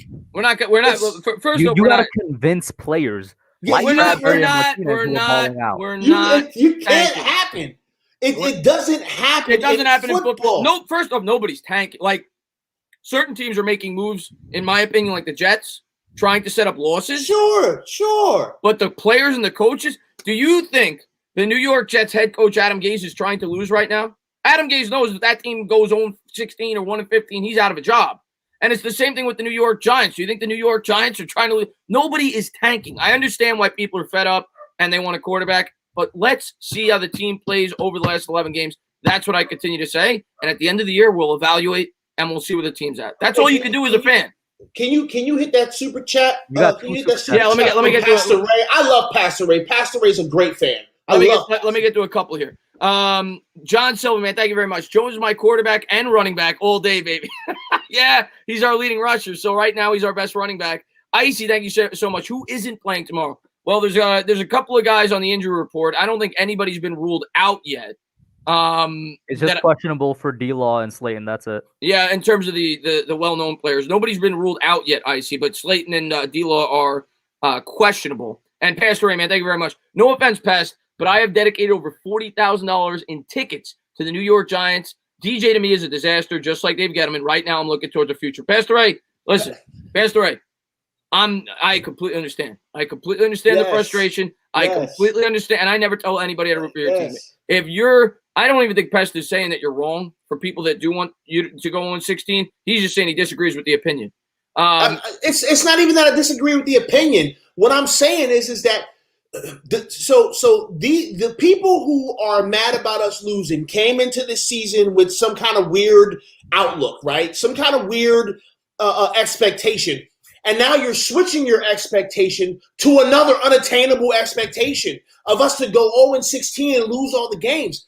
It doesn't work that way, y'all. It just doesn't work that way. Going 0-16 is hard. Yo, it is hard. It's only happened twice. Yeah. Yo, it's happened 2 times, yo. It's only happened 2 times. Going 0-16 is equally as hard as going 16-0. It is so difficult to do in a professional football league. It is hard. And here's the thing, Pastor Ray. I have dedicated tons of money, okay? Tons of money to the Giants. If you look in my closet, okay, and you see all the Giants paraphernalia that I have, I put it up. I got like a $500 picture of Eli Manning autographed, okay? I've spent money on tickets. I spent 3 years in a row. I spent almost $400. The old boy, Giants Cash, or old boy that's in Australia. Yeah, he's spending like $300 to $400 on that NFL Game Pass. You want to know how I know? Because I did it for 3 years while I was in Japan just to watch the Giants play football. I woke up at 4 o'clock in the morning every Sunday or Monday morning, technically, in Japan to watch the Giants play. I have dedicated my everything, my soul and my being has been dedicated to the New York Giants. I get it more than anybody else, okay? I've exposed my face to YouTube for the New York Football Giants. I'm on Twitch getting my butt kicked week in and week out in 2 different CFMs on Madden because I decided I'm going to pick the New York Giants as my team in competitive connected franchises on Twitch, okay? I have dedicated my entire life to the New York Football Giants, and I want to effing win. I want to win, we all okay? do. We all do. And Andy says this, and I think it's a good point. He says, Pest, we all expect it to be bad. Just because you expect something doesn't mean you won't get mad about it. And I agree. I think you have every right to be mad, especially when the team doesn't put forth enough. The Niner game, everybody had a right to be mad. And with the way that Daniel Jones has played over the first 5 games, you have a right to be mad, as long as you put it into context and you realize that there was going to be some growing pains, being that he had to learn a new scheme because we forced him out of here. And if he doesn't improve, believe me, Daniel Jones is going to be gone. So I'm not happy with Daniel Jones. Not at all. I am totally unhappy with Daniel tomorrow, Jones. Pest. What does DJ have to do for you tomorrow?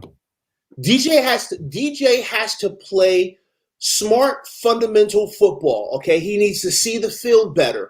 He needs to get the ball out quicker because he holds on to the ball too long, trying to force stuff. When there's a check down option that's open, or a short to intermediate route that's open, he's trying to bomb it down the field. But what I really need from DJ, this is what I really need from DJ. Okay, because this is what separates the good from the great. Okay, on 2 different occasions in the season, back-to-back weeks, you got the ball in your hand, DJ, with the opportunity to win the game.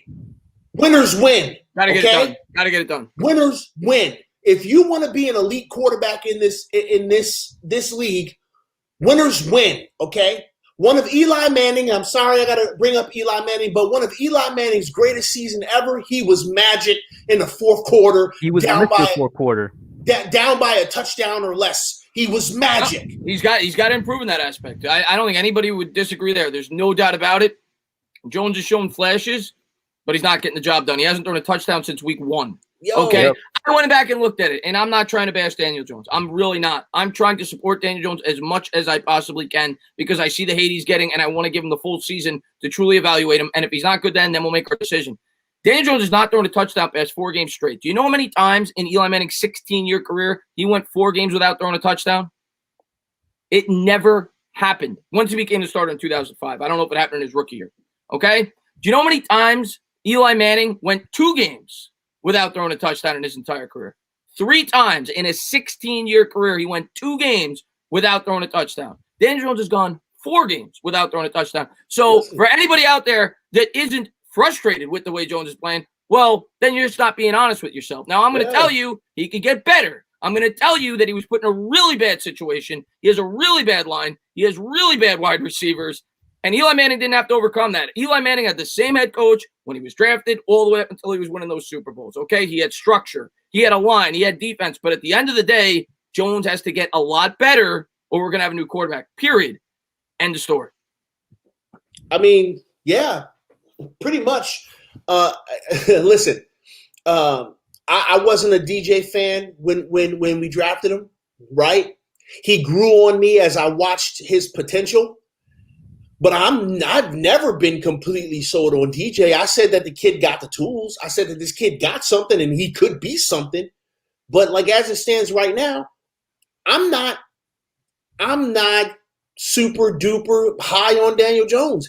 And he's got the rest of this season to show me that we shouldn't pick somebody else. We shouldn't draft someone else if we're in the position. Yeah. We shouldn't look for another option of free agency. I'm not throwing them away right now. No, I'm not either. But he has got the rest of the season to get his stuff together before I say, yo, maybe we need somebody else. And I feel that way. To be completely honest, there's quite a few players on this team that I feel that way about. There's some players that I'm looking at and I'm like, I don't know if you need to be here.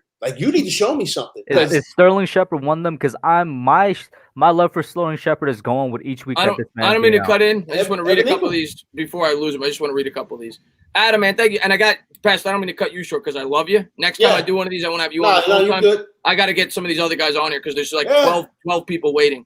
But next week, Pest, I'll have you on as the guy instead of the hub. And, we're good. I've been busy. It was my wife's. It was the Korean's birthday. We were out of town.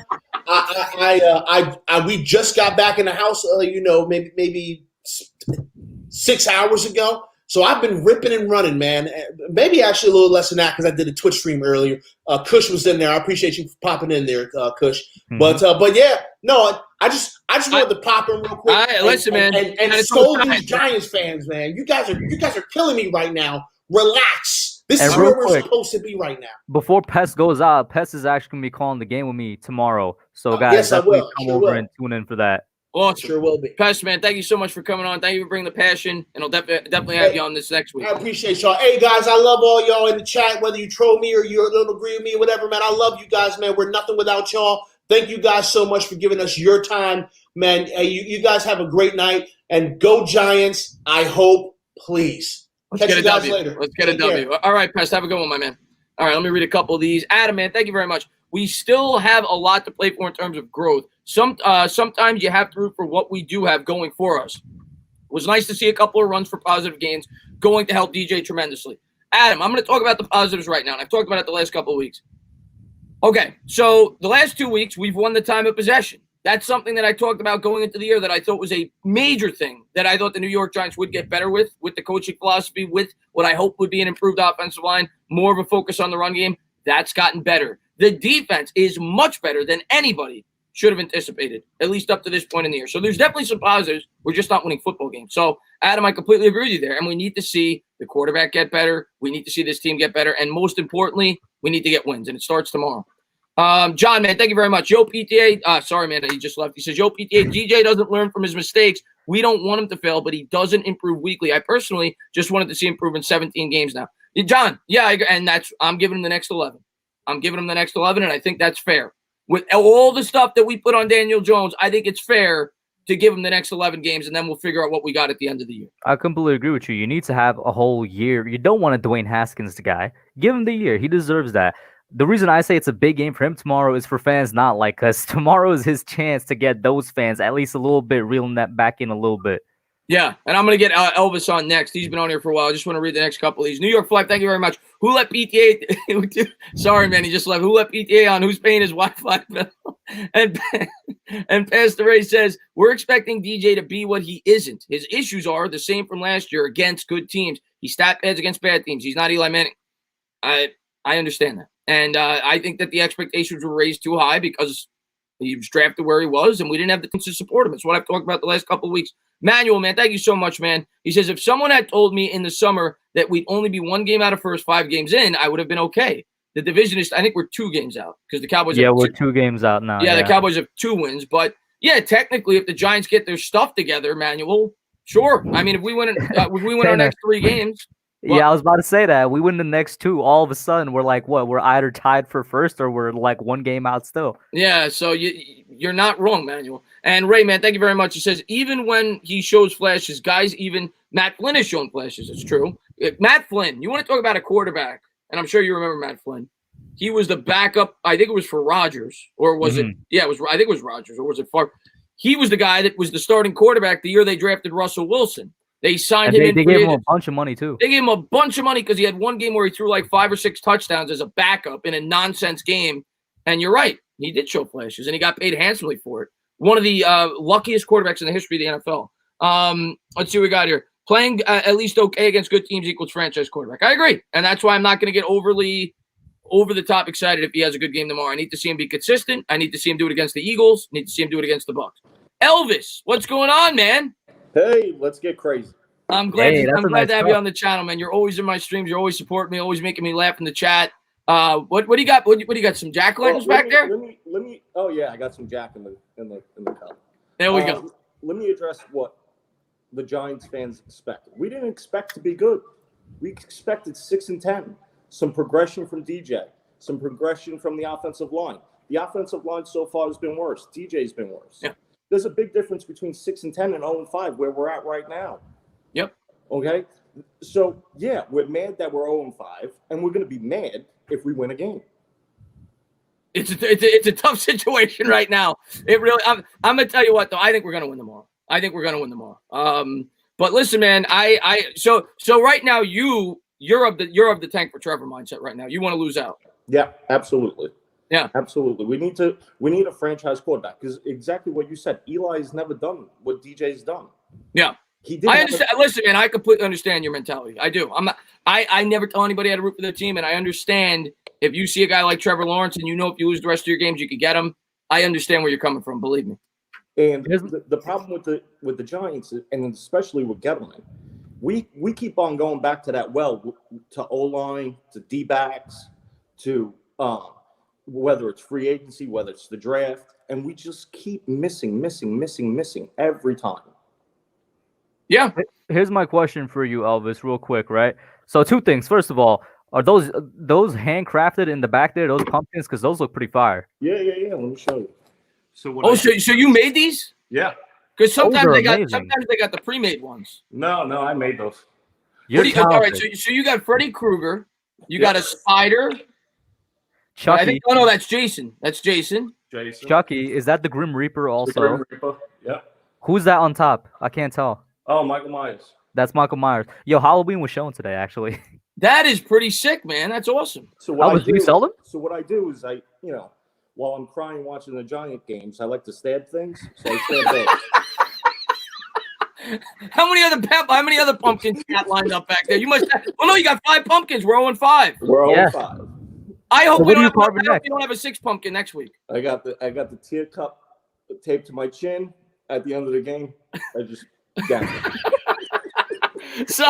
So you so you're all about the Trevor, and I get it because the way I look at it, I get both sides of it, because some people say, well, if Daniel and some people will be like, okay, Daniel Jones is good, but he could be good rather if you get a great roster around him. But a lot of people say it might be a lot harder to do that than to bring in a guy that doesn't need a ready-made roster. So I get both sides of it. All I'm gonna say is I can't do that. That's me as a fan. I'm going to be out there tomorrow. I am going to be cheering my ass off for the New York Giants to win, and I want Daniel Jones to get better. But I respect everybody's opinion. That's what I'll say about the whole tank for Trevor thing.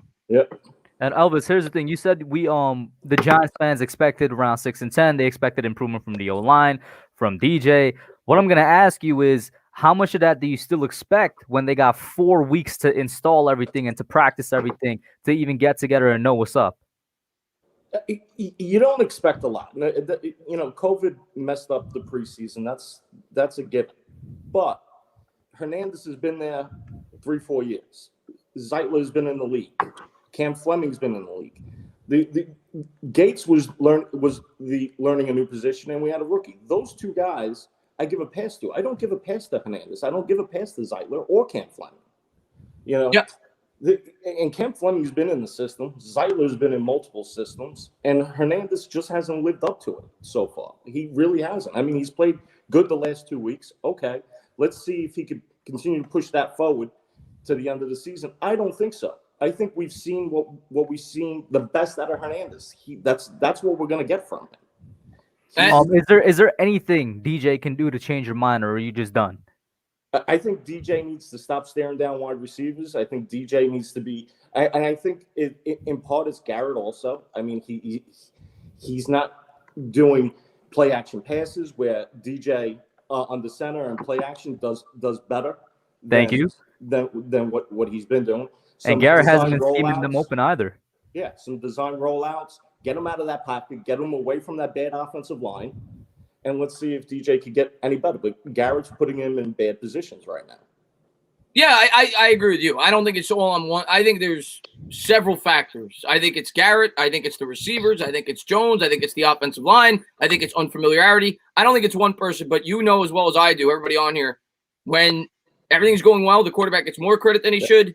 And when everything's going bad, the quarterback gets bashed more than he should. And that's why Jones is getting the full wrath of the fans' venom right now. But I agree. I think it's a culmination of several things. Sharon, man, thank you very much. It says the Giants are 1-5. I'm not even going to entertain a loss to Washington. I said we were going 0-5, but 0-6 would be unacceptable to me. I completely agree with you. I said it today in my preview video. Giants can't lose this game tomorrow. This is a game they should win. They don't. They're at home. In my opinion, they're at least as good of a football team. They're at home. They've been playing better recently. We almost beat the Rams. They lost to them 30-10 last week. So there's no excuses for the New York Giants to lose this game. And Elvis is hoping he gets to make a 6 pumpkin. I'm hoping he doesn't. I don't want to see a 6 pumpkin next week, but we're gonna have to wait and see. But we'll see. And Rakeem, man, thank you very much. What's up, Chris? Thoughts on Matt Rule? I'll tell you what. Anybody that might be new to my channel, one guy that I spoke up a lot when I did research was Matt Rule. He was the coach I wanted far and away the most, and that was a lot of Giants fans. A lot of Giants fans. He spurned us. A lot of Giants fans hopped on the Matt Rule train, and I still like Joe Judge. I think Joe Judge has been given a horrible football team. I still like him a lot, actually, and I'm hoping he gets the job done. But Matt Rule, man, they're 3-2 in Carolina with a team with not a lot of talent. Teddy Bridgewater, I think, has the third most passing yards in football.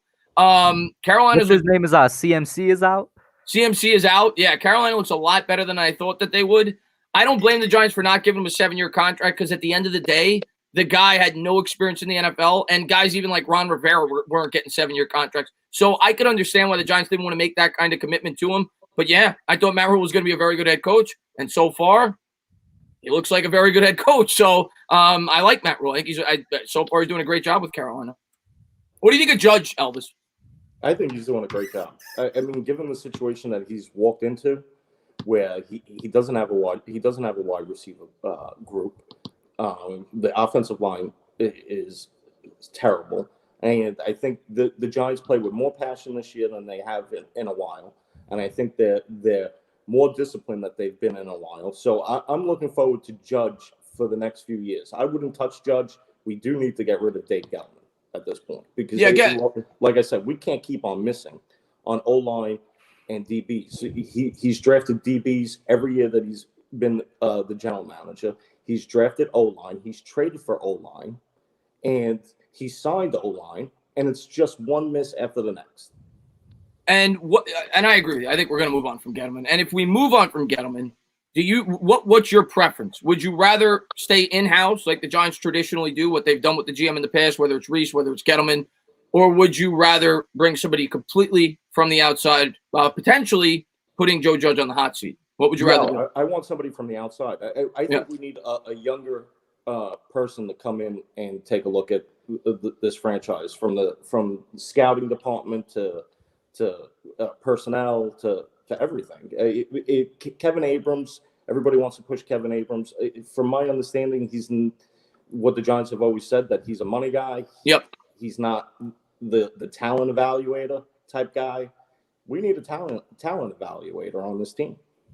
I'm completely with you. I used to be of the mindset of stay in house, but I'm kind of with you at this point. I want them to shake it up. If they're going to bring in a new GM, shake it up. You shook it up with the head coach, shake it up. Do something different. If you keep repeating the same thing, you're going to get the same results. So if you're going to do it, bring somebody from the outside. I just hope – I wouldn't mind a guy like Caserio because Caserio, for example, with the Patriots has ties to Judge. And maybe you got a little bit of chemistry there. I don't like having a GM and a head coach on different timelines. It's probably why if you were going to move on from Pat, you should have moved on from Gettleman too. You could have brought both of them in at the same time because now you're bringing in a GM that has no ties to Judge. He has no ties. Well, Jones might be gone at that point. We'll have to wait and see what pick we have. But that's the thing I worry about because I'm like you. I like Joe Judge. I think Joe Judge was dealt a crap situation, especially with everything that happened. And I didn't expect this team to win very many games this year. For me, it's instilling that culture, getting this team back to playing tough football. And I think he's starting to do that. They seem disciplined to me. The team seems to want to fight for him. I want Joe Judge to get 5 years here. I don't want 2-year turnover. So that's the one thing I worry about by bringing in a GM from the outside. But I want to get Hub's take on this as well. I do think that we need to start shaking it up. But what's your thoughts on that, Hub? I completely agree. Even on my last stream, I was like, we are going to get a new GM, we need somebody from the outside just for a plain reason. We need somebody that thinks differently. Every single GM that we've, not every single, but the GMs we've stuck with and the people we stuck with that, come from within, part of the reason they love bringing people from within is because they think similarly. We need somebody to come in here and actually present a different idea. Maybe that's what we need. Maybe we just need a GM that bucks the trend and doesn't go with what John Mara says and is like, nah, that's stupid. I'm going to go with my own idea. I just think we need some fresh thinking in here. Yeah, and somebody says Gettleman was from the outside. He was not. He started with the Giants. Mm-hmm. He was. That's why I'm like somebody completely from the outside. Never had a connection with the Giants. Gettleman was an assistant for Ernie Accorsi. So yeah, no, he was started with the Giants. Rakeem, man, thank you very much. He says, what about Judge being the GM? Here's the thing, man, with Judge being the GM, and I like Judge, and I think he was just as responsible as Gettleman for some of these draft picks, which I personally liked, and the free agent picks look pretty good so far. But at the end of the day, Elvis, how do you sell the fan base? And we both like Judge, but how do you sell the fan base on a 38-year-old head coach coming off a year where the team wins 3 or 4 games and say that we're going to give him full power? I don't think you could do that. No, I mean, listen, it's hard to sell the fan base on. Let's just say we go 4-12. it's hard to sell the fan base on Joe Judge. But exactly what you said, we can't keep on having this turnover from McAdoo to Shermer. To Shermer to Joe Judge, and then just another guy. Oh no, I was talking about Joe Judge getting GM responsibilities. Oh no, of course not. You can't give Joe Judge. I don't think he's earned it. Yeah, there's no way you could give it to him. And by the way, Ernie Accorsi wasn't technically a Giant guy, but he did work with George Young back in the day before George Young came over to the Giants. So that's the reason why Ernie got hired with the Giants, because George Young recommended him.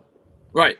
I was talking about Gettleman. Gettleman worked under Accorsi and then went to Carolina. Actually, if I remember correctly, I think it was between Gettleman and Reese when they hired Reese. I think that was between those two. They hired Reese, and then when they moved on from Reese, they brought Gettleman back. But the Giants have always asked Ernie, who he thought would be a good GM, and he presented them Gettleman. Yeah, and so far, not great results. But but Elvis, man, I just want to say thank you so much for coming on, man. I got a bunch of people still waiting. Thank you. Do not make another pumpkin this week. I'm getting very upset if you make another pumpkin. All right, Elvis, man, have a good one, buddy. Tana, I gotta say, I also gotta pop out, man. Thank you for having me on, bro. Been in here for a good 1.5 hours. Man. I didn't expect you to stay on this long, man. I appreciate you being on as long as you did. You did a great job tonight, Hub. Thank you so much, man. Everybody in the chat, peace out to you. And like Tana said, no making more pumpkins. Let's get this win. We need this win. All right, my man, Hub. Be good, man. All right. We got a couple of people waiting here. We got Wolfie. The microphone is off. Yo, what's up? There you go. What's going on, Wolfie, man? Thanks for popping on, buddy. Hey, thanks for having me. This is my first time here. Well, I appreciate. Yeah, I think. Well, this is really the first time in a while I've done one of these, but I'm going to do this. I'm probably going to do this more often. What's up, man? What did you want to talk about? I want to talk about the offseason coming up. What do you think of Allen Robinson possibly coming to the team as a free agent pickup, and then maybe Micah Parsons in the draft? I like Allen Robinson. I think Allen Robinson is an underrated wide receiver. I'm not too sure of his contract. Well, he's a free agent this year. I believe so. If he is, I'd be completely on board with it. I like Allen Robinson. I think he's a good receiver. I think he's exactly what the New York Giants need at that position. It all comes down to the dollars and cents, though, and where the New York Giants want to spend their money.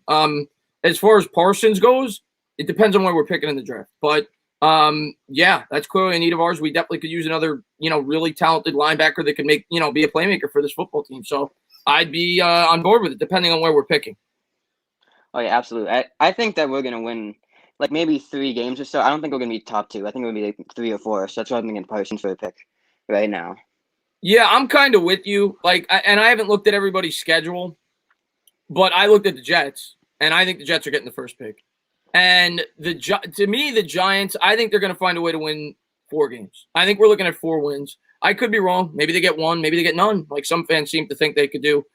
They look like a team that is this close to starting to win football games against decent teams the last couple of weeks. So they're fighting. I think they're improving. And I thought at the beginning of the year they were going to be sluggish coming out, much like 2018. 2018, they were horrible the first half, and they got much better over the second half. They went 4-4 over their last 8 games. They could have won 7 of them.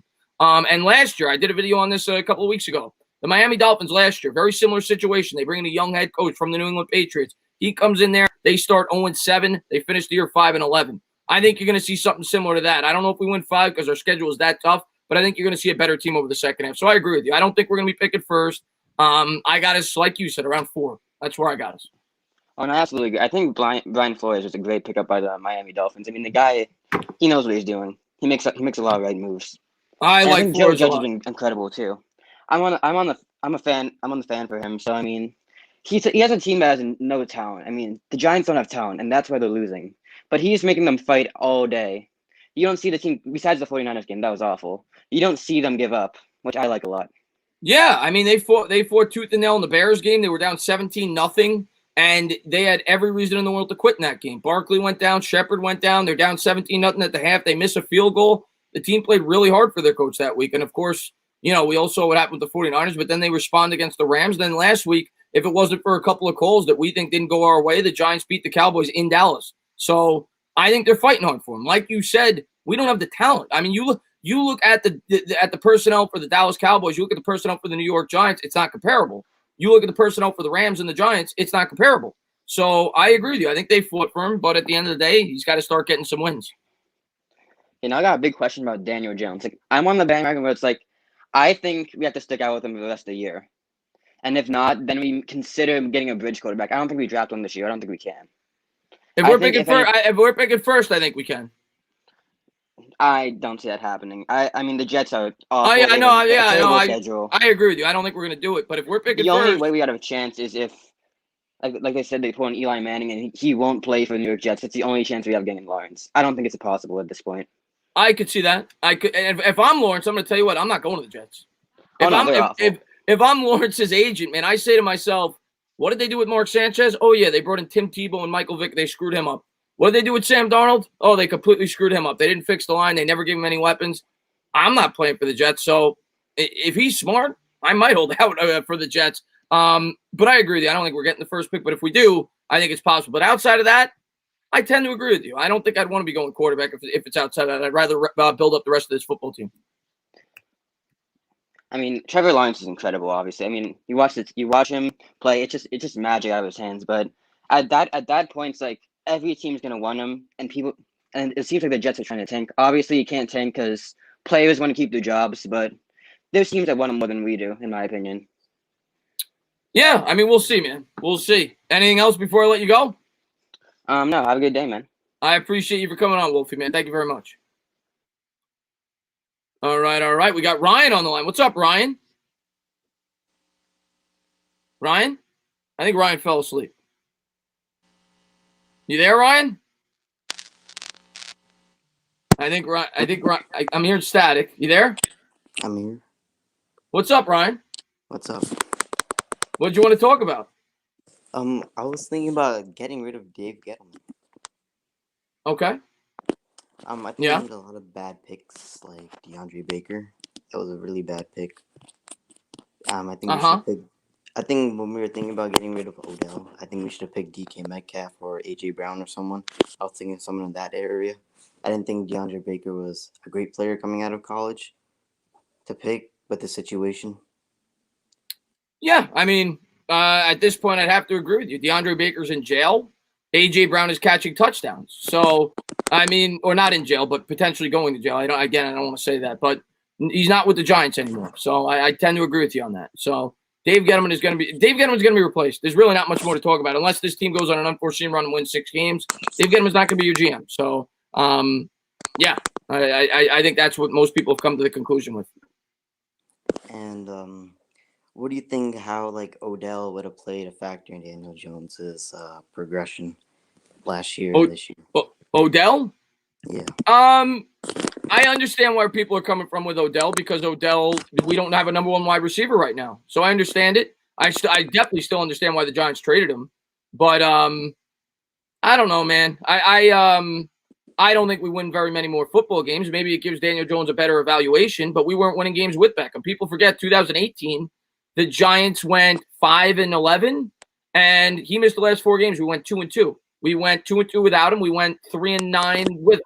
So I don't. Maybe we win a couple extra games with Beckham. We're still not a playoff team. We're nowhere near it with Odell Beckham on this roster. But maybe it gives Daniel Jones a better opportunity to move the football, and it's what we need right now. We definitely needed a number 1 wide receiver, as well as some other pieces on this roster. So yeah, I think it would have helped them for sure. And right now, that trade doesn't look as hot as it did. It's not that Beckham's really putting up monster stats outside of the Cowboys game, but yeah, that trade's not looking hot. O'Shane Ximines doesn't look great right now. Outside of Dexter Lawrence, they haven't really gotten a big-time impact player. And Daniel Jones, I don't think he's going to get better after this year with this team. I really don't feel like it. He has a lot of turnovers in his games. I think every game he has a turnover or interception or fumble, except for maybe the 49ers game. Yeah, I mean, we'll see. We got 11 games for Daniel Jones. That's what I'll say about that. Right now, it doesn't look good. Right now, it looks like we're moving on. But we'll have to wait and see, man. But Ryan, I'm gonna let you go. I got a bunch of people on the line. Thank you for calling in, buddy. I appreciate it. All right. We kept the winner of the field goal net. I don't know what you mean. That is there a receiver in college with height and good hands and decent speed, a la Plax? There's a ton of really good wide receivers in college right now. It's supposed to be one of the better wide receiver draft classes in quite some time. So I think you'd be able to get a good wide receiver in the second round. Joseph says, "What's up, Dana? I'm right with you on being positive about the Giants. I still think we have the potential to be good. I don't think we're when I say I don't think we're good. We're not good. I think we could improve over the course of the year and give us some hope for being good in 2021. But I don't want anybody to get my message twisted into thinking that I think we're a playoff contender or anything like that. I think we're a team that can improve over the course of the year, and I think there's reasons for optimism that we're improving in certain areas compared to last year. But Ja'Marr Chase is a stud. If we're picking top 3 or 4, if you want to go wide receiver. Emery, I got a bunch of people on the line. Maybe we'll do that next week. Giants fans on the line, but first I'm going to get to Pastor Ray. Pastor Ray, man, thank you very much. I appreciate it. He says, I do not want a wide receiver in the first. I agree with you, Pastor Ray. I don't either. I am not a huge wide receiver guy. I'm with you. I don't want a wide receiver in the first round either, especially because of how deep of a draft class it is. If we trade down, that may be another story. If you're able to trade down to 9, 10, get a wide receiver there, I don't want to take a wide receiver in the top 5 picks. You can get very talented wide receivers in the second round. That's the way the draft works. Giants fan, what's going on, man? Not much. You're coming in really low. You there? Good. No, you're coming in really low. I'm gonna move on to Mini Guy, and maybe if you get that working, we'll come back to you. Mini Guy, what's going on, man? Thanks for popping in the stream. What's up, Chris? I'm a big fan. I appreciate it, man. I always see you in my streams. You always support me, man. I appreciate it, man. What's going on? Nothing much. Hoping we can beat Washington this Sunday. You and me both. You and me both. I'm sick of losing football games, and one team that we're used to beating, it is certainly Washington. So hopefully we can do it. Yeah, we pretty much own them. Yeah. Well, I don't know. I think we should be able to. We should. Doesn't mean we will, but I agree with you. I'm picking us to win. I'm pretty confident tomorrow. As confident as you can be for an 0-5 football team that I think we will win tomorrow. But, the biggest key in this game is blocking. Make sure that you don't get your quarterback killed. That's it. If we don't turn the ball over, I think we're going to win. But I'm hoping that Andrew Thomas has a bounce back game from last week. Needs to. I mean, and I could already tell from the pulse of this fan base that he's this close for fans starting to talk about replacing him. You're already starting to see it. You're starting to see articles about it. You're starting to see people make videos about it. It's 5 games into his career. Calm down. But if he has a bad game tomorrow, he's going to start to get the venom from the fans. Listen, the New York Giants fan base is upset. They're looking to point fingers at players, and he's next in line. Right now, everybody's going at Jones. They're going at Garrett, and they're starting to go at Thomas. So he better play better tomorrow because the spotlight's going to be on him in this football game. Yeah, I'll probably say give him till the end of the season because, like you said, New York is a really impatient fan base. So, if you mess up like once or twice, then they want you dead, essentially. That's the way it works, man. I've learned that even more so being on YouTube. It's like you have a couple of bad games when the team's not playing well. When the team's playing well and winning, people overlook that stuff. But when the team's losing, they're looking to blame it on, and rightfully so. People are upset. They want to win football games. But yeah, they 5 games in, and I never thought I'd see that. I thought he'd be playing a little bit better right now, but I'm a little bit surprised at how harsh people are being on Andrew Thomas right now. And some people are saying, should we bench him? Should we move him to right tackle? I've heard that. You got to give him a lot more time, in my opinion. Yeah, I think if you just give him time, he'll develop to be a good tackle. You just got to wait for it. Listen, man, tackle is that some people may just think like, oh, yeah, he's a big guy. Just come in there and block. That's not the way it works. Tackle is one of the hardest positions to transition to into the NFL. Quarterback, obviously, being the hardest. Cornerback's probably second. And then you could probably say tackle's probably third. So I knew it was going to take a little bit of time. I was hoping that it would come out smoother, cleaner to start the year. Didn't happen. But I think he's going to get better. I do. And hopefully it starts this week. But it's going to be a tough matchup. Montez Sweat's nothing to laugh at. Yeah. If he doesn't get better, then I just think that we're just cursed when it comes to the offensive line because, like, how many times have we tried to fix it and it just doesn't work out? Eric Flowers, Nate Solder, and, it starts to get to a point where, like, okay, well, are we ever going to have a good offensive line again? It's been torturous, and that to me is the biggest reason why Dave Gettleman is going to be without a job. When we do inevitably move on, because that was his talking point. He said, "I'm going to fix the line. I'm going to get the line right." And to this point, his 3rd year in, it hasn't gotten right, and it's unfortunate, because I think that's what we've been lacking in the last 10 years since I've been watching this team, and it still doesn't look any better. And I think I hope that the players that they drafted mature and get better. That was my thinking at the end of this draft, but they didn't bring in guys that were going to make immediate impacts. And so far they haven't. It's gotten worse because you got young players in there. You got guys that aren't accustomed to playing with one another. You got a new blocking scheme, and they're just not very good right now. The offensive line is definitely our biggest weakness on this football team. Yeah. Well, I really don't have anything to talk about. I just wanted to join and say, I'm a big fan. I always appreciate you coming on in my streams and showing support, man. I'm glad I got to put a face with the name. And thank you so much for coming on, and thank you so much for all the support you always show me. All right, buddy. That was Mini Guy.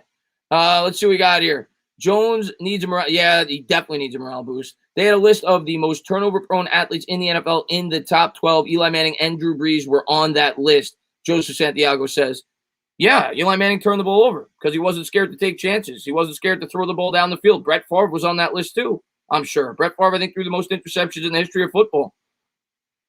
Still won football games. Next up, we got Big BJ. What's going on, Big J? How are you doing, entertainer? What's going on, man? Thanks for popping on. I'm feeling a little under the weather, but I'm fine. Well, I hope you're feeling better. I always see you in my stream support me, man. I'm glad that you were able to come in. What did you want to talk about? Dave Gettleman needs to go immediately. That seems to be the consensus for most people I've talked to tonight. I'm tired of just hearing hog mollies and just we didn't even draft the right hog molly in 2019. Dexter Lawrence, we could have had Jeffrey Simmons, a top 5 prospect probably until he tore his ACL. I can't with him. Hey, listen, I don't think you're going to have too much longer with him. I'm not going to say I promise you, because if they win 6 games, maybe he stays, but I don't think we're winning 6 games.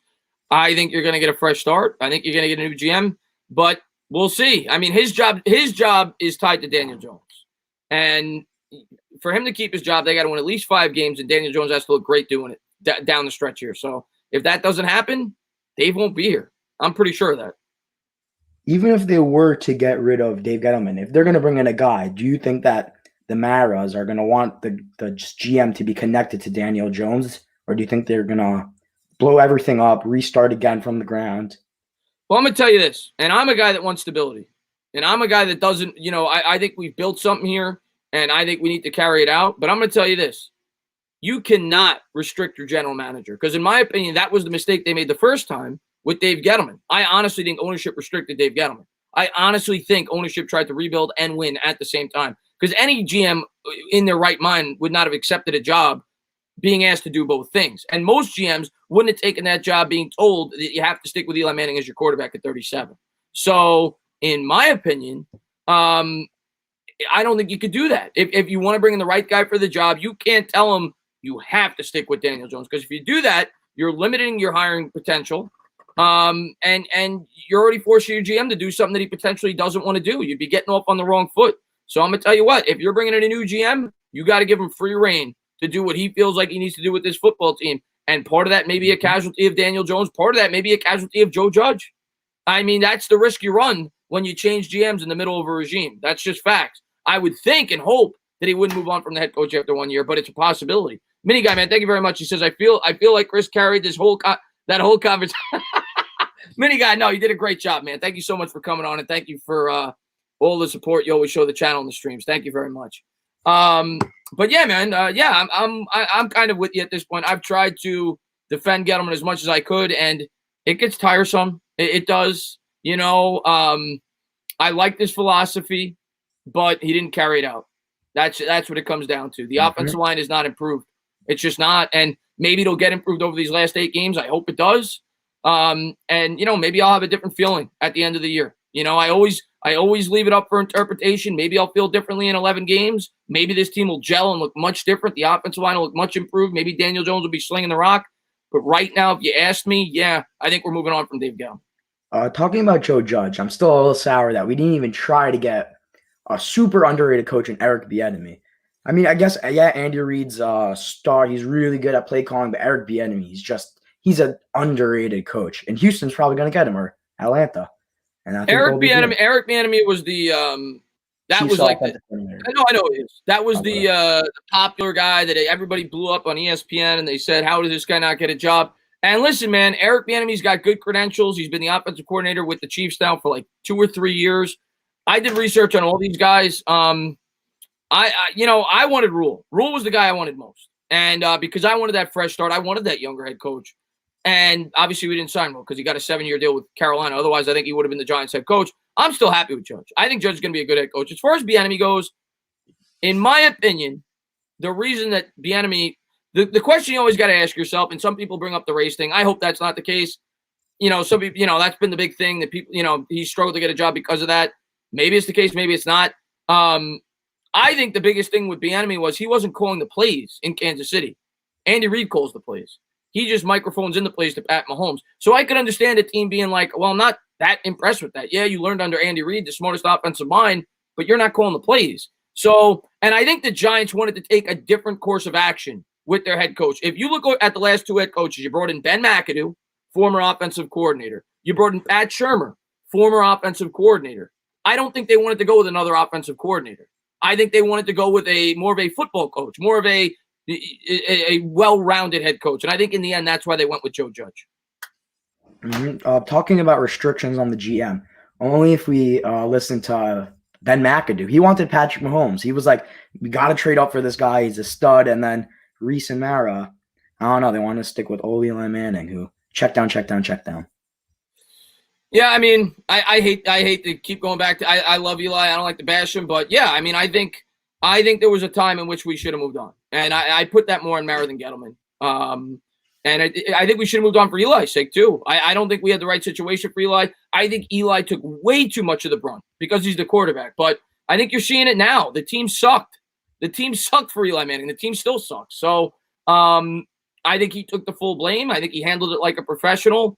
But yeah, I think for Eli's sake, we should have moved on from him after probably 2017. 2017, I completely understand bringing him back. You went to the playoffs the year before. You went 11-5. He played well in that playoff game. They dropped balls, so they had to bring him back at 17. But after 17, yeah, I understand making the move. Maybe you bring in a free agent quarterback, maybe you draft a quarterback, whatever.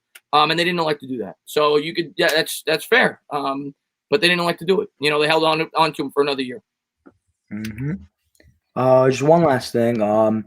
If the Giants get number 2, because the Jets are by far the worst team in the NFL, who do you want them to draft? I think I want a guy like Penny Sewell, just rebuild the entire O-lineman, because that's really the first thing to be a good football team. You need to be able to run the football.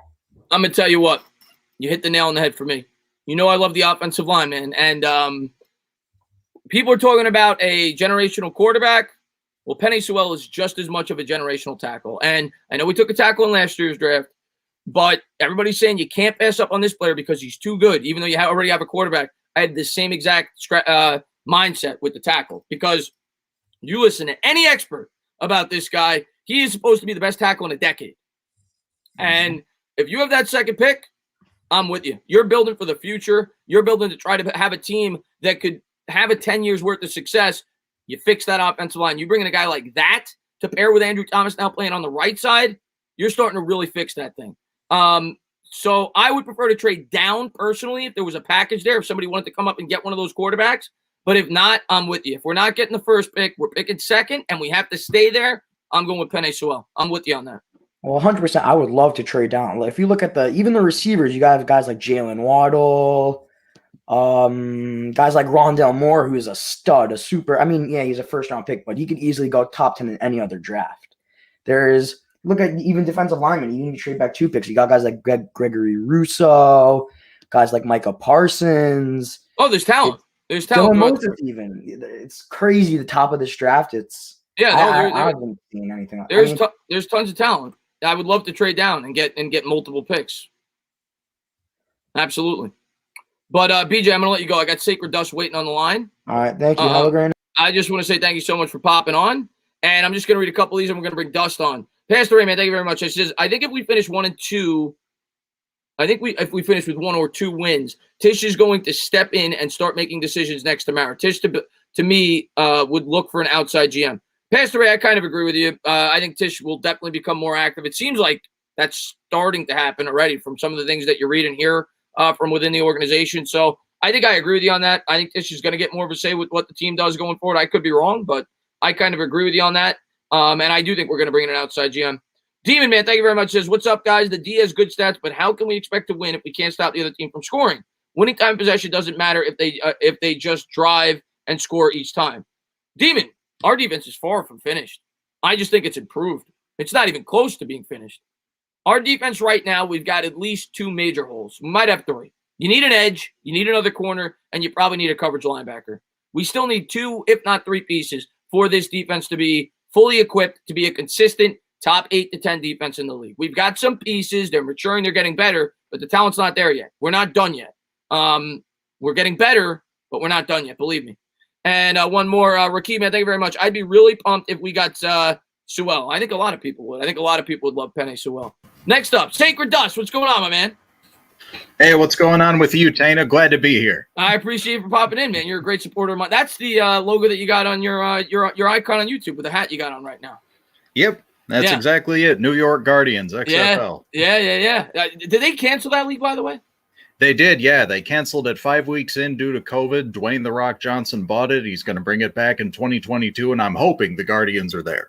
All right, good stuff, man. What's going on, man? It's good to finally get to talk to you. Same, man. Yeah, my stream conked out last time. Hope it holds up this time. You're good, man. You're good. You're good to go. So, what do you want to talk about? Well, let's talk about Joe Judge. First of all, I love the guy. I mean, so far, his coaching values, the way he handles the media, I can see how the team brass was instantly won over by him. I mean, he's given me hope, which, says a lot these days as a Giants fan, and I think it's way too early to pass judgment on his coaching ability. That said, I have seen a few things on the field that give me pause. Like, one is how we used our timeouts, especially during the Dallas game when we had to burn 2 of them in the second half, simply because the team didn't look ready for the snap. I don't know how much of that is on the players, how much is on him.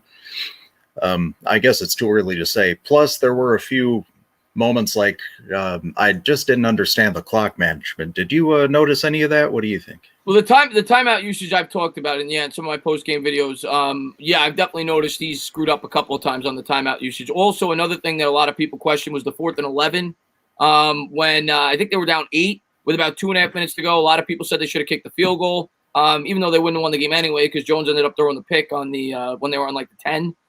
He's made a couple of questionable things. Some people also question the way that he's utilized the roster, only having 4 wide receivers instead of 5, having 4 tight ends. He's done some things that definitely make you scratch your head a bit. He's not been perfect. But what I will say about Judge is I do think the team's fighting for him. I do think that they're pretty disciplined, even though last week they committed a couple of silly penalties.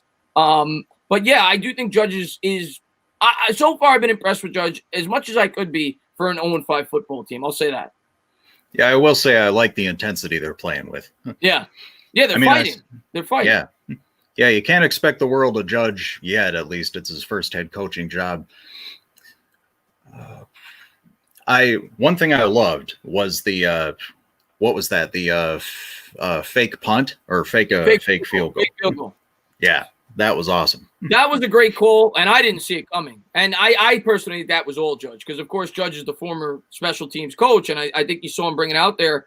I was very impressed with that call and definitely caught me off guard. And if it wasn't for that silly penalty, people are praising Joe Judge. They're calling him a genius. I mean, so far it is what it is, man. It's a team that we knew going in the Giants were going to be outmatched. On paper, we don't match up with these teams we've played so far. This week we finally do. So I think this is a good barometer for Judge specifically because now you got a guy, we have at least equal amount of talent as Washington does, if not a little bit more. We're at home. You are going up against a veteran coach in Ron Rivera, so he's got a little bit of experience here. But I think this is a good test for Joe Judge and this coaching staff this week. I'd just love to see us go in and run over somebody. I want to be, I don't just want to win tomorrow. I really don't. I want to win convincingly. We haven't had one of those wins in forever. I want them to make a statement. I want them to say, we're starting to grow. We're starting to grow. I don't want a 3-point win. I want to win by double digits tomorrow. I want to be able to make my post-game video and say to myself, guys, see, this is what I started to talk about. This team is starting to show that they're starting to grow. The last 2 weeks, they went toe-to-toe with the Rams and the boys. This week, they didn't just beat a team that was kind of on their level in terms of talent. They destroyed them. That's what I want tomorrow. I don't know if it's going to happen, but I want to be able to say that in my post-game video tomorrow. I want to be able to say, yeah, we got a 14-point win against a team that we were better than. And if they do that, maybe you get a little bit of confidence going into that Thursday night game against the Eagles. I'd love to be able to watch that video. I'm starving for a win. You and me both. I don't even know how I'd react. I was joking with some of my subscribers in my Discord. The first 50 seconds of the video, I'd probably be like this. I wouldn't know what to say. I would be in complete shock for 50 seconds, being like, did we just win a football game? I wouldn't even know how to act. It's been that long. So hopefully I get to do it tomorrow. One more question about Judge. Let's say we're on pace for maybe 4 or 5 wins this season. I hate saying that. I wish it was more. But suppose next year we take another step up and we get the 5 or 6 or 7. At that point, are you confident giving Judge another year? Judge has got to get another year, in my opinion. I don't care if we win one game. Judge got to get another year. You can't. What I always say is, and I think he's getting another year, even if we bring in a new GM. But what I always say is, you got to set up the situation for the next guy. Think about it if you own a house. If you own a house, do you sell the house when it looks decent, or do you sell the house when it looks like crap? You want to sell the house when it looks decent. Your house is never going to look great when you're firing a head coach. But if you fire a head coach after 1 year, in which you just fired 2 other coaches after 2 years, what does that say for the guys that you're looking to bring in? Oh, you fired a guy after 1 year? You fired a guy after 2 years? You fired Joe Judge after the roster that you provided him with? No thanks. I'm not coming here. When they brought in Joe Judge after having the quick trigger finger with the 2 previous head coaches, to me, I think they need to keep him for at least 3 years, but certainly not after 1. I don't care what the team does this year. Now, you make a good point. You can't rebuild when you reshuffle everything every 2 years. Yeah, you need sustainability, and I recognize we're probably moving on from the GM, but Judge has to stay. If they bring in a new GM, though, it's possible after the following year he could be gone if the team doesn't improve. I won't rule that out. All right, well, I think that's pretty much it for me. Well, I just want to say, man, thank you so much for doing everything you do for my channel. Thank you for being such a great supporter. And hopefully tomorrow we get to celebrate a win together. My pleasure, man. All right, buddy. Have a good one. You too. That was Sacred Dust. Great supporter of my channel. Glad that he was able to pop on. St. Quads Barkley. What's going on, my man? Thanks for popping in. Hey, what's up? What's Do you going hear on? me all right? Yeah. I hear you loud and clear, man. What's going on, buddy? I wanted to ask you about any trades you think the Giants would make. Trades? I mean, if we're trading at the deadline, you're talking about trade deadline. You're not talking about in the offseason, right? No. If we're talking about the trade deadline, you're talking about trading away players. You're not bringing in players. So right, yeah. It's 2 players for me. Plain and simple. It's Leonard Williams or it's Evan Ingram. I don't think anybody that we have on this team really has much of – I mean, maybe you could trade somebody else, but you're not getting anything. If you're going to get anything of any kind of significance, it's going to be Leonard Williams or Evan Ingram. Nobody else is getting you more than a 5th or 6th round pick. And do you think if Saquon didn't get hurt, we would have beaten the Rams and the Cowboys? If Saquon didn't get hurt, that's a good question, actually. And some people started to say, well, Freeman's better. Freeman's been playing better. That's not true. Barkley was actually playing really well that second game before he went down. He had 28 yards on 3 carries. The first carry got -1. Then he got 29 yards over his next 3 carries. So you started to see him turn the corner, which made it look even worse. I think we do win one of those games if we have Saquon Barkley, actually. Yes, I do. I think we got 1 win if we have Saquon Barkley. And 1 second, I gotta look at this here.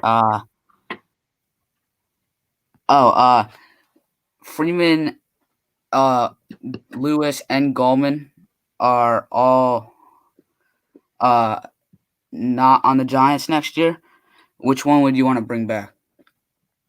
Oh, that's a good question, man. I love the way that Freeman's running. The guy runs tough. I like the way Gallman's running too. It's a really tough question. You're not keeping all of them. Right. You're not keep. Lewis is gone. Okay. It's either Freeman or Gallman. And it depends. I think it's going to depend on what they want in terms of a contract. That's a good question. Something I really didn't think about. I think I got to see the rest of the year how they perform. But I like both of them. Gallman's played pretty well when given the opportunity so far. Okay. And do you think we should see more of Penny? Do I think we should see? Yes. And have you ever been with a fat chick? Just ask me, Chris. I feel like you are a nurse or a dentist. I am neither. I'm neither a nurse nor a dentist. But I've answered your question before. I have been with one of those. But as far as the well, I'm sorry, what was the question I got thrown off by have you ever been with a fat chick? Penny. Do you Oh, think we should Penny. move him? I said at the beginning of the year that I wanted to see more of the fullback play. The Giants didn't utilize the fullback at all last year. Only on 11% of the plays. Yes, I'd like to see more Penny, or at least more Caden Smith in the backfield as a lead blocker.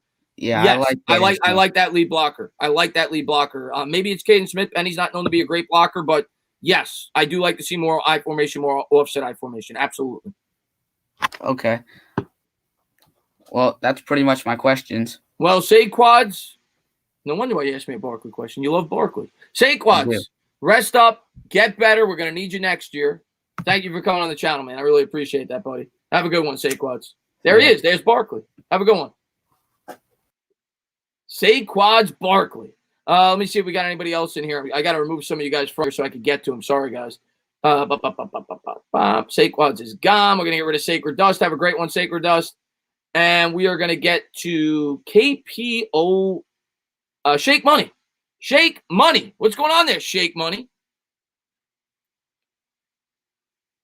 Well, I think Shake Money's coming in little distorted here.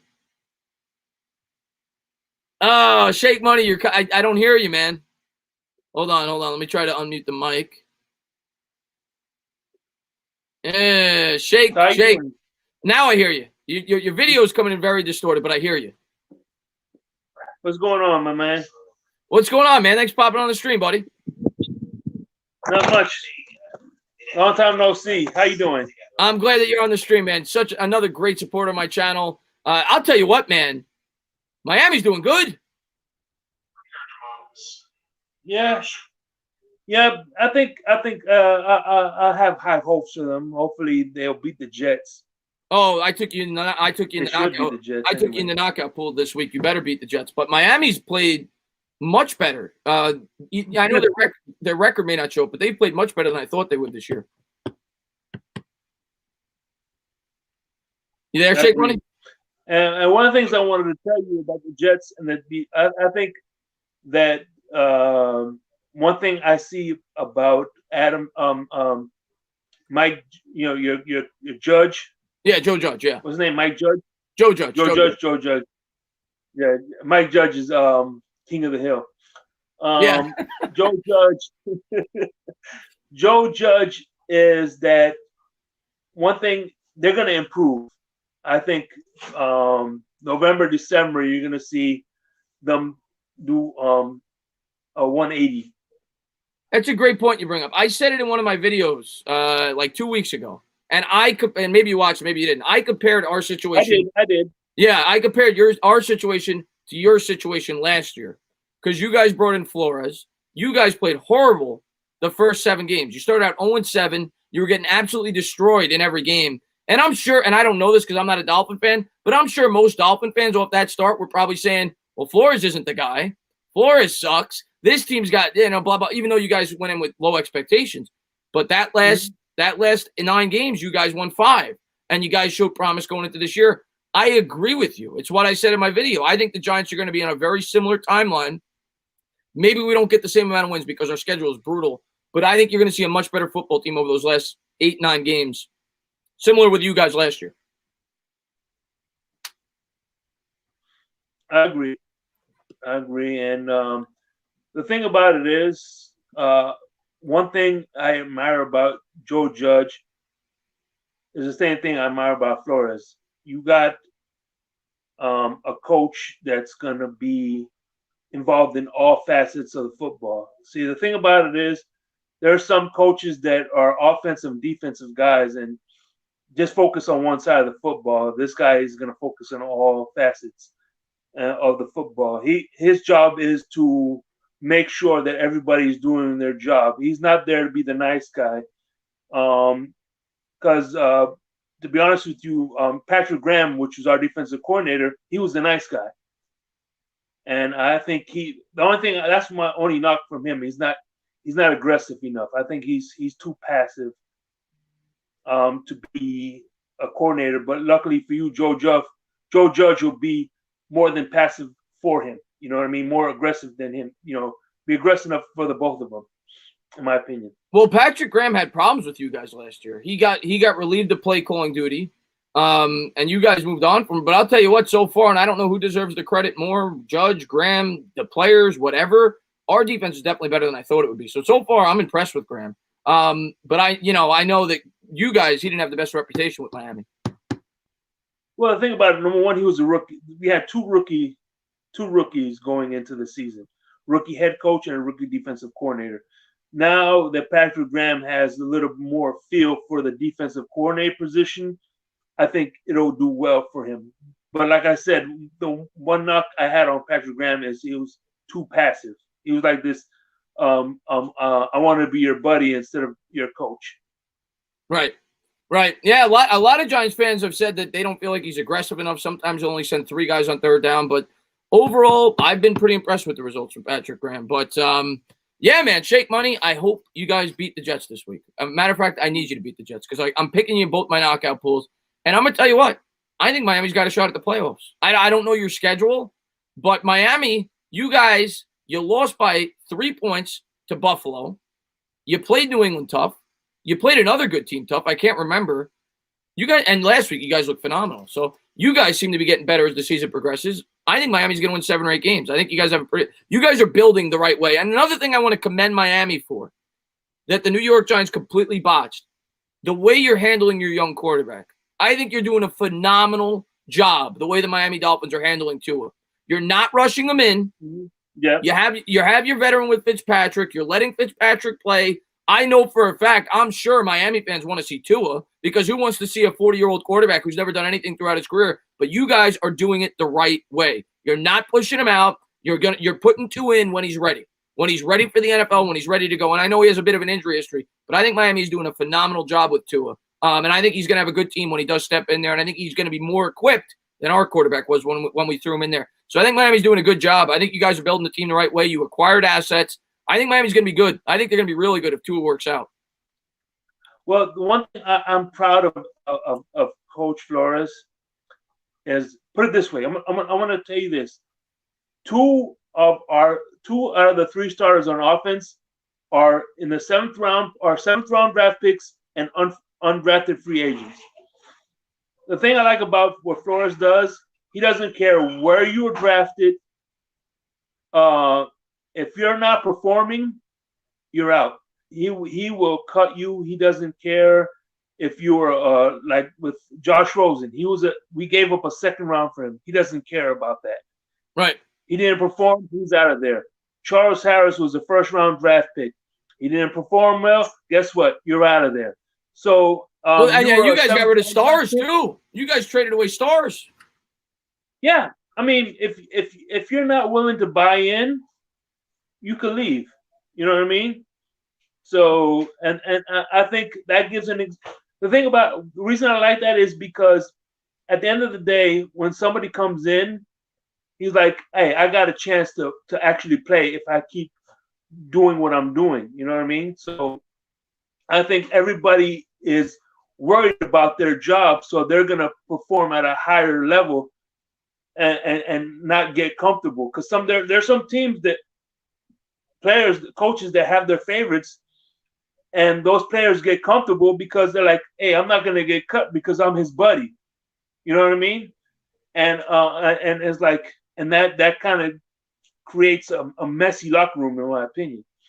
Yeah, I think and Judge is the same way. Judge has already made changes. He's got guys out of there that haven't been playing well, and they both come from Belichick. I think they both come from the same school of thought. But I'm gonna let you go. I got so many people, and I gotta try to get everybody. I try to get as many people as but Shake Money, man, I want to say thank you for all the support you always show my channel. You're a Dolphin fan. You still show me support. So I just want to say thank you for everything you do for my channel. It was a pleasure talking to you. And thanks for the great content. And peace out. You got it, my man. Have a good one, buddy. All right. Joe's been on the channel before. What's up, Joe? Hey, everything's going great, Chris. How are you, man? Pretty good, man. Glad I'm getting to talk to you again. Yeah, same here. And thanks for everything you're doing, man. It's great to come on as a fan and talk Giants football with you and everyone else. That's great. And I just want to say hats off to Shake Money there. Dolphins, I'm a huge Giants fan, but Dolphins since the Dan Marino days had been one of my backup teams. So I root for them on Sundays as well. I always felt so bad for Dan Marino because like Me they too, man. never gave him a team to win him a Super Bowl. But You want to talk about a quarterback carrying a team? Dan Marino, man. Holy God. Especially after the mid-'80s. Dan Marino was a beast. And you know what, man? Like I said, if I'm a Dolphins fan right now, I'm jealous as a Giants fan. I think they're building the team the right way. Similar to what the Bills did. And I think the Bills built the team right. And I don't think the Giants have. And I hope they get to that. But so far, not so good. Yeah, I think you were hitting on a lot of points that I agree with, Chris, over the past few calls. And Miami, I think what helped them out a lot too was having. I mean, Fitzpatrick hasn't been the best NFL quarterback for a long time, but he's always been an NFL quarterback, and he's seen it all. He's like Eli, not as good as Eli, but he's like 40 years old. He's seen it all, and that helps out a lot. So I think like their winning last year started when they brought him on board, when they gave him the starting nod. And he's been great. I love the guy. I love the beard. He's got character, and he's a gamer. He's awesome. He's a dude. But of course, I called to really talk about the Giants, and I know you see my comments in the streams a lot of times, and I'm still on the Daniel Jones train, and that's not as like it's not as like just as a homer type thing where I'm like, oh, he's the greatest thing since sliced bread. He's definitely gonna be the next Eli Manning. But I saw enough his rookie year. Where we did, I felt so much with limited talent. Whether it was wide receivers, who I thought good receivers, good weapons, not the best aside from Barkley, who was played injured most of the year, but good enough weapons accumulated, total amount of talent that was pretty good. But they were all injured all the time. The offensive line is still in flux, and my point is that I know everyone kind of is like we're kind of looking towards like Trevor Lawrence or another future young quarterback. And we're also looking at people talking about, hey, Gettleman's gone already after this year. It's kind of like a done deal unless they run off like 5 or 6 straight or something like that. This team right now, we just had for the past few years, just a few years ago, we had what's his name? The guy who relieved the guy who took over for Coughlin. Pat Shermer. You talking about Pat Shermer? No, before Shermer. Oh, McAdoo. I'm sorry, McAdoo, and then we had Shermer in McAdoo for 2 years, Shermer for 2 years. We're at Joe Judge. We're at 0-5. I know it doesn't look good right now because we're 0-5, but here's the point: is that we're really at the point where we need stability. Yeah. And I think Joe Judge, they're 0-5, and I think they've shown enough. I think they're actually. I can see the talent on this team starting to build, especially on the D side of the ball. But I'll get to that in a second. This team needs stability, and it's right now. I see it as a 3-package deal where, and I know everyone's going to disagree with me. I don't care, whatever. But here's the way I see it is that we already kind of screwed up the timeline thing with the GM and the coach, right? Mm-hmm. Where we got rid of Shermer last year, but we kept Gettleman. Right. So what I would be doing right now is after this year, I'd probably still give 2 years to both Joe Judge and Gettleman and probably Daniel Jones because I'm not – here's my unless you bring in a veteran quarterback who's good, like as a free agent, say like a Cam Newton type of deal, I'm probably keeping all 3 of them together for 2 years after this year. I'm sorry if you hear whining in the background. No. It's live. It happens. That's cool. It's my hound dog. He gets anxious when I'm. That's a dog. Oh, okay. It's my hound dog named Melvin. He gets a little anxious when I'm not paying attention to him. But anyway, so for me, it's a 3-man deal for the next 2 years after this year, and that's Judge. And it's Dave Gettleman and it's Jones because, listen, Jones needs more talent around him. I'm not excusing him. He's made a lot of mistakes. He's made a lot of mistakes this year, and but I think he showed a lot last year, his rookie year. Dave Gettleman. If you fire Dave Gettleman now, you're going to be in the same conundrum that we were kind of faced with that we didn't make, like the choice that we didn't make at the end of last year, where you got rid of the coach, but you didn't get rid of the GM. If I'm bringing a GM, I'm giving him full authority to make whatever choices he wants. And that is he's not going to be wedded to Joe Judge. He's not going to be wedded to Daniel Jones. So if I'm giving Joe Judge at least 1 more year, then I've got to give Gettleman more time as well. So listen. To me, they're a 3-man deal. I'm not taking another quarterback just yet. You just drafted Daniel Jones, number 6 last year. And we can all see that, again, the offensive line, 3/5 of it is new. You have a guy playing center who's never played center before. And I don't hate Gates, but I don't know if that's his best position. You've got a swing tackle you've got a swing tackle playing right tackle right now.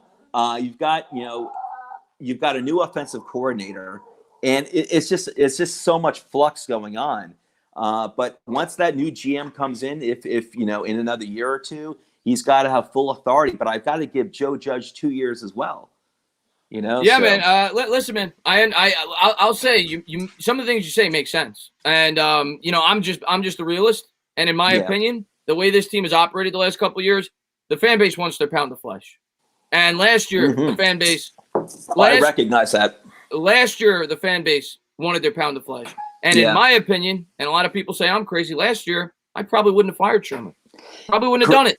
Chris, and you know what? In hindsight, man, I'll tell you, it's tough because even when the team started off like 0-4 or 1-5 or whatever, but I think it was by week 8 where I'd gone to like week 4, week 5, and I'm like, I'm on the Shermer train, like no matter what, because I thought Daniel Jones was playing pretty well as a rookie. I know the need for stability, and I was like, I'm on. And I liked Shermer's personality a lot. I thought he was, I really liked him a lot. And but I got to tell you, about like week 8, week 9, I'm like, man, I can't go into next year, and if we start off like 0-4 again, like I couldn't Trust me, I understood. I completely. He was not. Pat Shermer's not a good head coach. Yeah, Pat Shermer is not a good head coach.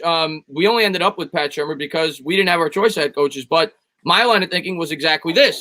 Yeah. Now you put Daniel Jones in a really, really tough situation year 2, and I think you're starting to see the effects of it because of it. Yeah. So I completely understand your line of thinking.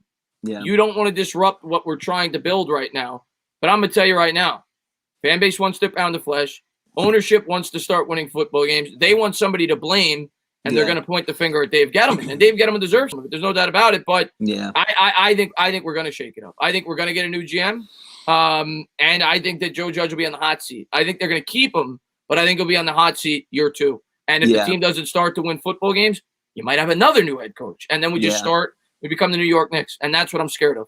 Yeah, I'm scared of that. I'm scared of that too. That's why I'm hoping that ownership, and I know people aren't crazy about ownership right now. I don't think they're actually bad compared to when you look at that. We've had we've been to 5 Super Bowls over the past 40 years. I'm talking about comparatively speaking, but I think they need to stop the merry-go-round here, and they need to just kind of make a commitment to, to both Judge and I would say Gettleman, because like I said, it's when you bring in that new GM, he's got to have full authority to make all the decisions that he wants to make. So me, myself, I'd give it like 2 more years after this year, because I got to give Judge at least like 3 years. And that means if I'm keeping them together, that means Gettleman gets 2 more years. And I even give Jones the time too, because you know what? That'll give you time to build up the rest of the team, whether on defense, the offensive line, get some wide receivers in here. And then if you have to move on from Jones, like Eli Manning, when he was drafted, he came onto a team that was set to win, that was filled with either veterans or rookies who have not rookies, but young players who have like 3 years under the belt, like a Jeremy Shockey, who are already like young veterans. So I'd say build up the rest of the team, and maybe Jones does show something, but there's got to be stability in this organization, and they can't keep moving on to different head coaches anymore. They just can't do it. Not for right now. We can't fire the head coach we have. And I know some Giants fans want to. If we go like 2-14, can't happen. I hear you, man. Hey, listen, I respect everyone's opinion. I'm not. I'm with you. I'm just giving my own. And I respect it. And there's going to be a lot of Giants fans that think you're wrong. You know what? Absolutely. I'm not scared to say things. You got to be able to share your opinion, and that's what it's all about. And I agree with a lot of the points that you had to say. I just know that Gettleman's going to get the boot, unless they go on an unforeseen run. But Joe, man, which they could do. They could. Yeah. Anything could happen. Schedule, they win the next. You know what? The point you were making with Shake before, I think they do got a run in them. I really do, and I think things are starting to. I hope things are starting to come together. But you've got you got guys coming back from some injury, and I think, listen, they didn't have a preseason, and I think they'll I'm hoping they're going to put on some winning streak there. But I'll let you go, man. I know you've got other callers. No, Joe, man. Thank you so much, man. And I hope your dog's all right. He's awesome. He just loves me too much. What's my all right, Joe. Take care. Have a good one, buddy. All right, next up we've got Tornado. I see him in the chat a lot of times. What's going on, buddy? Hey, Entertainer, how you doing? What's going on, man? Thank you so much for popping on. And I'm getting a little backfeed on your end. Hold on, let me try and fix that real quick. Oh yeah, maybe it's from the screen. Yeah. How's that now? Is that any better? Should be good. I'm still getting it. Still getting it. Yeah, I apologize. Hold on, let me go out here then. I don't know what that is. But what's going on, buddy? Yeah, well, just checking it. I went downstairs. Is it better? Is it better at all now? Testing. I'm still getting a little bit, but go ahead. Oh, I apologize. But I feel like one thing we didn't talk about too much in the stream was Jason Garrett, and I wanted to get your thoughts on Jason Garrett because up until probably about last week's Dallas game is when I really saw him open up the playbook. You know, I'm in your streams all the time with Bad Dog, and I feel like what he's saying. It's like the first couple games is like didn't open up the playbook. Like I'm always seeing Bad Dog always yelling like, "Why don't you do this? Why don't you do that?" And last week's game against Dallas is the only time I actually really saw him open up the playbook. And I was skeptical with Jason Garrett at first, but I want to know how you think about Jason Garrett so far. I mean, my thought on Garrett is like most things on this team. Maybe you could turn the volume down on your phone. People are saying that in the chat. I don't know. We're getting it. You know what? I'm going to mute you while I talk. That should help. My thoughts on Garrett is simply this. I think that you got to give him a lot more time than people have given him. We're only 5 games into the year with a team with not a lot of talent. And I think, like you said, as this offensive line gets better, I think you're going to start to see him open up the playbook more. I think this week you started to see it. We were going up against a weaker defensive opponent, but you're not going to get to see the full arsenal of his offense until such time the Giants can block properly. And we knew this coming in. This was an offense that required the New York Giants to be able to block. It wasn't an offense where you were going to be able to get the ball out every 2 seconds, kind of like Shermer, where it was a West Coast style offense. So because of that, if you can't block, you look at the Cowboys. The Cowboys had great offensive lines when he was calling plays there. You were able to block. You were able to let your wide receivers get down the football field. And until such time this offensive line develops and gets better, this offense won't look great. It just won't. And I'm hoping the offensive line gets better over the course of the year. But, yeah, I think the struggles on offense, like many people said, you could point to several people. You could point to Garrett. You could point to Judge. You could point to Jones. You could point to the O-line. You could point to the receivers. There's not one person that you should be blaming. I think it's a culmination of several people. And Jason Garrett's thrown in that. But like I always like, just like what I said with Jones, I expected a slow start. I expected a slow start with Garrett. Not this slow, but I do think that offense did look better last week. The running game's starting to get going, and I think this week it'll get even better. And hopefully that continues to build week in and week out. Let me unmute you there. Can't unmute your guest because they chose to mute themselves. Oh, there you go. What's up? That was my apology. Yeah. But yeah, the Jason Garrett was the only real question I had. I didn't know my mic was having these problems. I tried to fix it. I'm not sure what it is, but you know. I was going to talk more about like DJ, but I feel like we're just having the same questions. You know, I don't want to keep bringing up the same old things over again. But I just want to check in because I'm in your streams a lot. Yeah, you know, watching every Sunday. Every time you have a stream on, I'm one of the first people in there. So I just want to let you know, you and Bad Dog especially, I love all your videos. I really appreciate it, man. Thank you for the support and get some sleep. Get ready for the game tomorrow, buddy. Yes, I will. Hope we get a dub. We need it. All right, my man. Next up. MYG31, what's going on, buddy?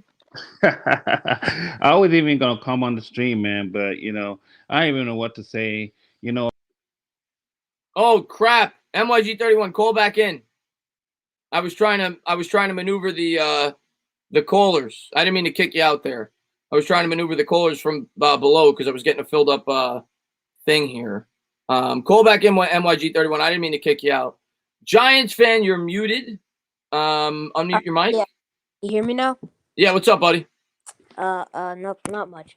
I just kind of wanted to talk about like Daniel Jones, kinda DJ.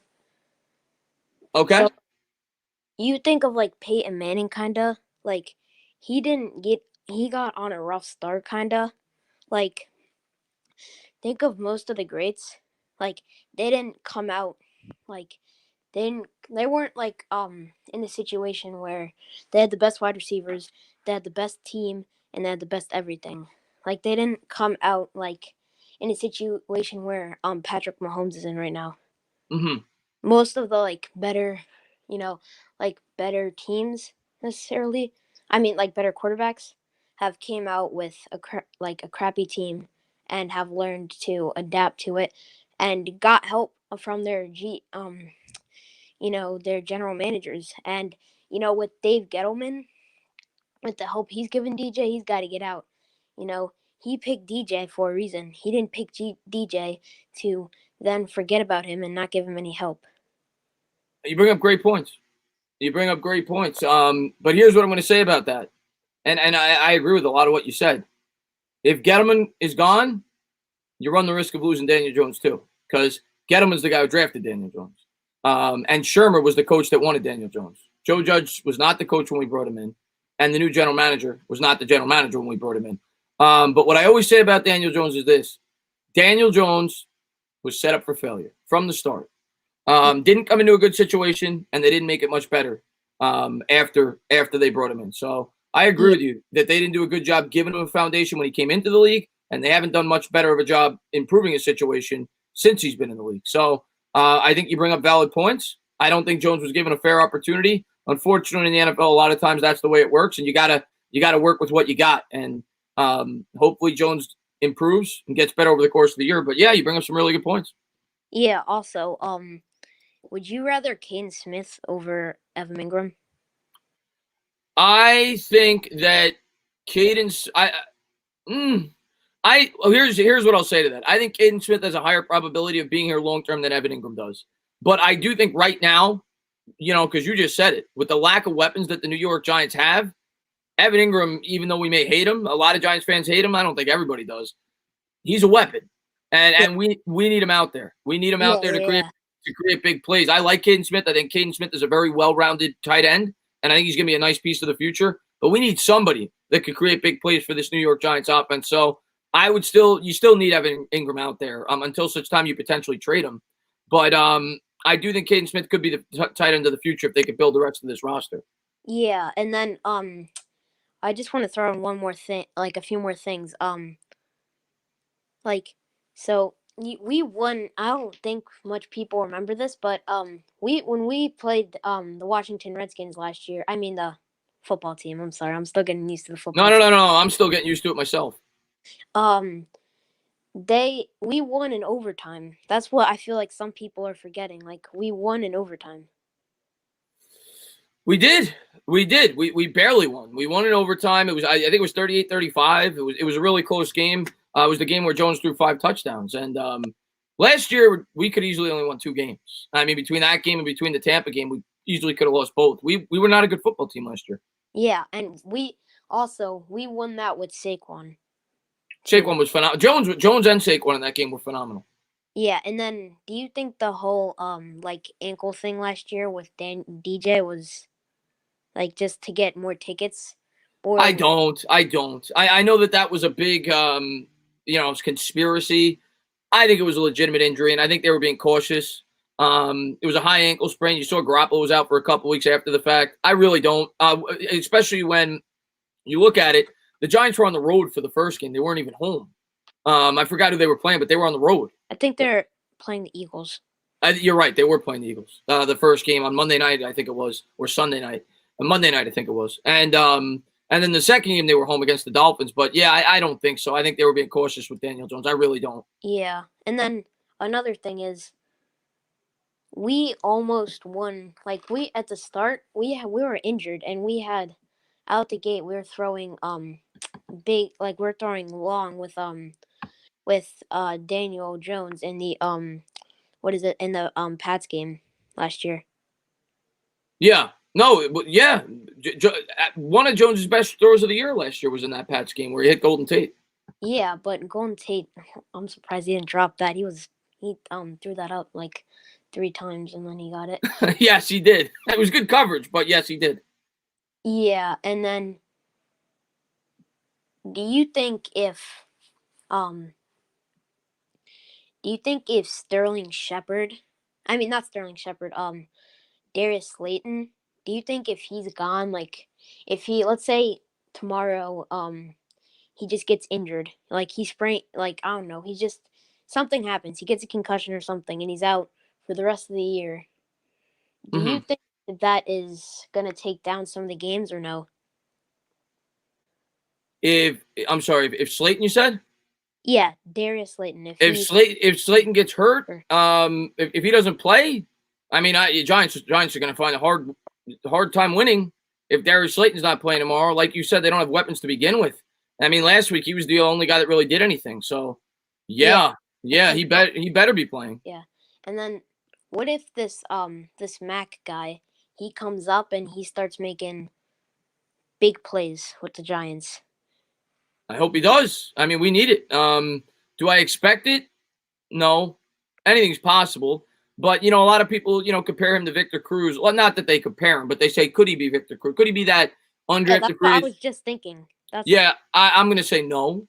I'm not saying he can't be a productive wide receiver. Victor Cruz had a lot of speed. This guy runs a 4.62, more of a possession type wide receiver. I don't expect him to be this huge playmaker. I really don't. But maybe he could do something for the New York Giants. I'm excited to see him play if he gets an opportunity tomorrow. But again, don't set your expectations too high. If he could help us a bit, convert on third down a little bit, great. I don't think he's going to be a guy that, catches for like 100 yards. I don't see that. Yeah, and then Xavier McKinney, if he never got injured and it was here from day one, like from games wise, do you think we'd have an extra win? If McKinney was here, do we have an extra win? Maybe. I'm going to say probably not, because here's what I'll say. If McKinney was still here, Logan Ryan probably isn't. I think we signed Logan Ryan because McKinney got hurt. And Logan Ryan's played pretty well. I don't think McKinney would have been much better than an experienced Logan Ryan. So I'd say no. I don't think we have any more wins if McKinney's here, if I'm being honest. But I'm excited to see McKinney back. I'm excited to see what he could do with this defense. And, hopefully, I'll say no. I'll say no. Maybe one, but I doubt it. Because it's been the offense. The offense is why we're not winning games. And then do you think if we, like the fake that Joe Judge did and that there was no flag, you think we would have actually ended up winning? The fake, yes, we win that game. If there's no flag, we win that game. On the touchdown pass to Evan Ingram, I think it was. Yes, we win that game. If either one of those calls go in our favor, the route where they called Damian Ratley for the rub route, if either one of those calls go in the Giants' favor, they win the game. Yeah, and then if what was I gonna say? If the in week 2 against the Bears, how the offensive lineman he caught that first down? Well, I'm sorry. Oh, you talking about Andrew Thomas? No. Week 2 against the Bears. Oh, week 2. The Bears offensive lineman, he caught that first down. Yeah. Do you think if he didn't catch that, we would have won that game? Yeah, you're talking about the deflection on I think it was a 4th down play, if I'm not mistaken. Yeah. It's a good question. Well, we got a lot more time on the clock. If that's not the case, maybe. I'm still gonna say no. Yeah, I'm still gonna say no. But that definitely was really bad luck on that play. But the defense was still able to come up with a stop. And they still missed the field goal. You could actually argue, as crazy as this may sound, we may have had less of a chance to win because they then punt and we get pinned back at our 10 or 5 possibly. Instead, they missed the field goal. We had it near midfield. So I'm going to say no, but it was definitely really bad luck that he did catch that. Yeah, and then what do you think about how Joe Judge, before the season even started, how he dove into the mud? Loved it. Loved it. You think that shows any promise? I'm going to tell you, I'm not going to buy, again, I'm taking a wait and see approach with Judge, even though I'm very excited about him. Just like I do with everybody. I don't try to judge, no pun intended, judge or any one of these players too quickly, whether it's Judge, whether it's Jones, whether it's Slayton, whoever. I need to start to see them start to turn the corner and start to win football games. This year, I'm kind of giving them a pass because the team's just not very good. But I like Judge, man. It seems like the players really like playing for him. You saw some guys come over here specifically because Judge got the job, and I think that says something. Nate Ebner came here because of Judge. The same can be said for Logan Ryan. It seems like the players really like to play for him. He's very relatable. I like his old school mentality. He seems like a very well-rounded football coach. I like that he's the CEO. He's not putting too much responsibility. He's not, he's not calling the play. I like that. Yeah. I like that he's a football coach. I like Judge. I'm definitely going to give Judge as much of an opportunity as I can, and you're going to see me fighting off people because believe me, it's going to happen. There's going to be people calling for Judge's job, if not by the end of this year, by the beginning of next year. You'll see me fighting them off. I want Judge to get a real opportunity, and I'm going to support him as much as I can. Yeah, and then, do you think the whole Trevor Lawrence, by the way, I'm with the no tank, #no tank. Like, do you think the whole Trevor Lawrence thing, do you think he could be, like, do you think he could have a chance to be a potential bust? Of course. Any player has a chance to be a potential bust. You look at Ryan Leaf. Ryan Leaf was supposed to be as good as Peyton Manning. The guy didn't last more than 2 years in the league. There's been so many. Carr. David Carr is a perfect example. Guy had a ton of talent. Came into the league, went to the Texans. Texans couldn't block. He got sacked. I think he got sacked like 60 times in his rookie year or something like that. They had a horrible foundation. He fell off. There's been so many number one overall picks that have failed. And I'm not saying, you could definitely argue, I'm sure, that he's more talented than a lot of these guys, but Jameis Winston hasn't worked out. Bradford hasn't worked out. Matt Stafford's been good, but he hasn't won anything. I don't think he's ever won a playoff game. So, I think he definitely could be a bust. I'm not predicting that, but would I be? Listen, if he gets put on the Jets, I would say there's a higher probability he'll be a bust than he won't, because the Jets don't know what they're doing.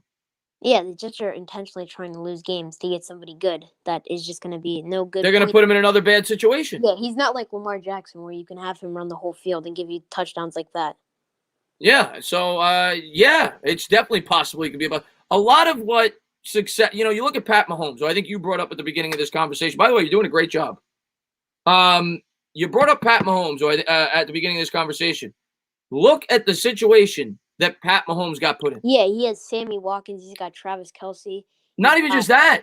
He got to sit for a full year behind one of the smartest quarterbacks in the league. Yeah, he had Alex Smith. They said, we're going to win 12 games anyway. Sit behind Smith, learn for a year, learn the offense. Alex Smith's going to teach you the offense. He's going to do a great job like he's done in other places as well. He did it with Colin Kaepernick with the 49ers.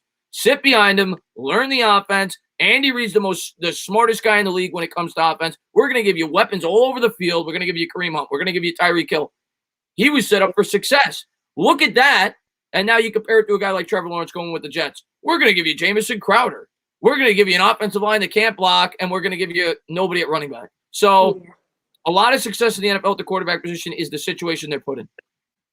Yeah, like how I swear to God, I hate Dave Gettleman so much. How he's this man is trying to lose his career by bringing in Saquon Barkley, who comes in with no offensive line. You can't bring in like someone good, and how you say, set him up for nothing, set him up for crap. You can't expect somebody to just be so good off of day one with nothing to work with them. Like, you couldn't expect Saquon Barkley to come out with Eli Manning, who they shouldn't have got, like how you said earlier, should have gotten rid of him to 2017. Or they should have kept him and have him, and then, how McAdoo wanted Pat Mahomes, you could have had him sit behind Eli. Yeah. Yeah, like Saquon, you can't expect him to come in and be like, oh, he's going to be the best. Like, he's had, like, his runs, but that's because that's, like, the many few plays that we have good blocking. Saquon Barkley, let me just get this donation. I didn't miss the donation, by the way, guys. I see it. Yvonne, man, thank you very much. Just 300 yards, 3 touchdowns for DJ. Want my credit when it happens. Yvonne, I think it's possible. Washington's defense is horrible. So if he's going to have a breakout week, I think it'll be this one. I hope it is. I hope he gets going in the right direction. Yeah. But as far as Barkley goes, man, Barkley was set up for failure from the start. It's just like Daniel Jones, and this is what bad organizations do. We have the most talented running back. We have the Pat Mahomes of running backs. That's what we have. We have the Pat Mahomes of running backs. Like, we have a guy that if he had any semblance of an offensive line, he's going to be one of the leaders in rushing every year. Yeah. And we screw that up because we don't have a team that could block. And we brought in players. You don't do that. The Jets did the same thing, but it was through free agency with Le'Veon Bell. You don't do that until such time you have a foundation. And we didn't have it. We still don't have it. We're hoping that it's improving and getting better. Yeah. And then, I know this might sound like a little like a bad question, but do you think the Ravens' offensive line is bad because Lamar always has to be running? Do I think the Ravens? Well, I think the Ravens set up their offense around that. I mean, I think I forgot the name of their offensive coordinator, but he's brilliant, and he constructed that whole scheme behind Lamar Jackson's running ability. That's what Lamar Jackson basically is. He's a running back that could throw. That's his bigger strength is the run game, to create plays with his legs. Yeah, in Madden 20, they had a version of him as a running back. The guy rushed for like 1,200 yards last year. I mean, he shattered Michael Vick's like anything Michael Vick had. Yeah, they built that offense around his legs. So Lamar Jackson to me is not the type of quarterback that he could be a pocket passer and be successful. I think he needs to have that ability to get out and run to set up opportunities in the passing game. Yeah.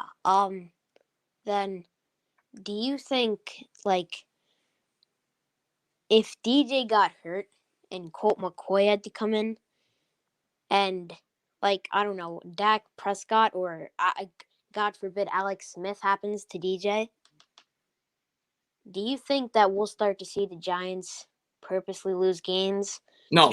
Get out the Jets and then try to get the Trevor Lawrence? No.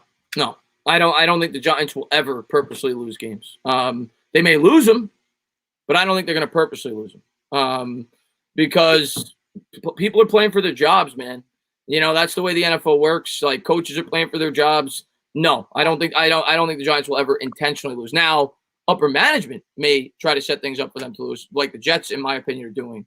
But yeah. I don't think, because that's a different situation. I'm going to tell you why. Joe Douglas, who's the GM for the Jets, he didn't come in with Sam Darnold. Dave Gettleman came in with Daniel Jones. So Dave Gettleman knows his job rests on Daniel Jones. So if Daniel Jones loses, Gettleman's without a job. Joe Douglas, he could go to ownership and say, listen, Darnold's not my guy. I don't want Darnold. We need to start from scratch. We got a shiny toy here. So I think it's much more realistic that the Jets would do that, and I think it is what they're doing. Yeah. Than the Giants would. Yeah. And then how we also missed, we had Eli Manning. We could have sit him, or not sit him.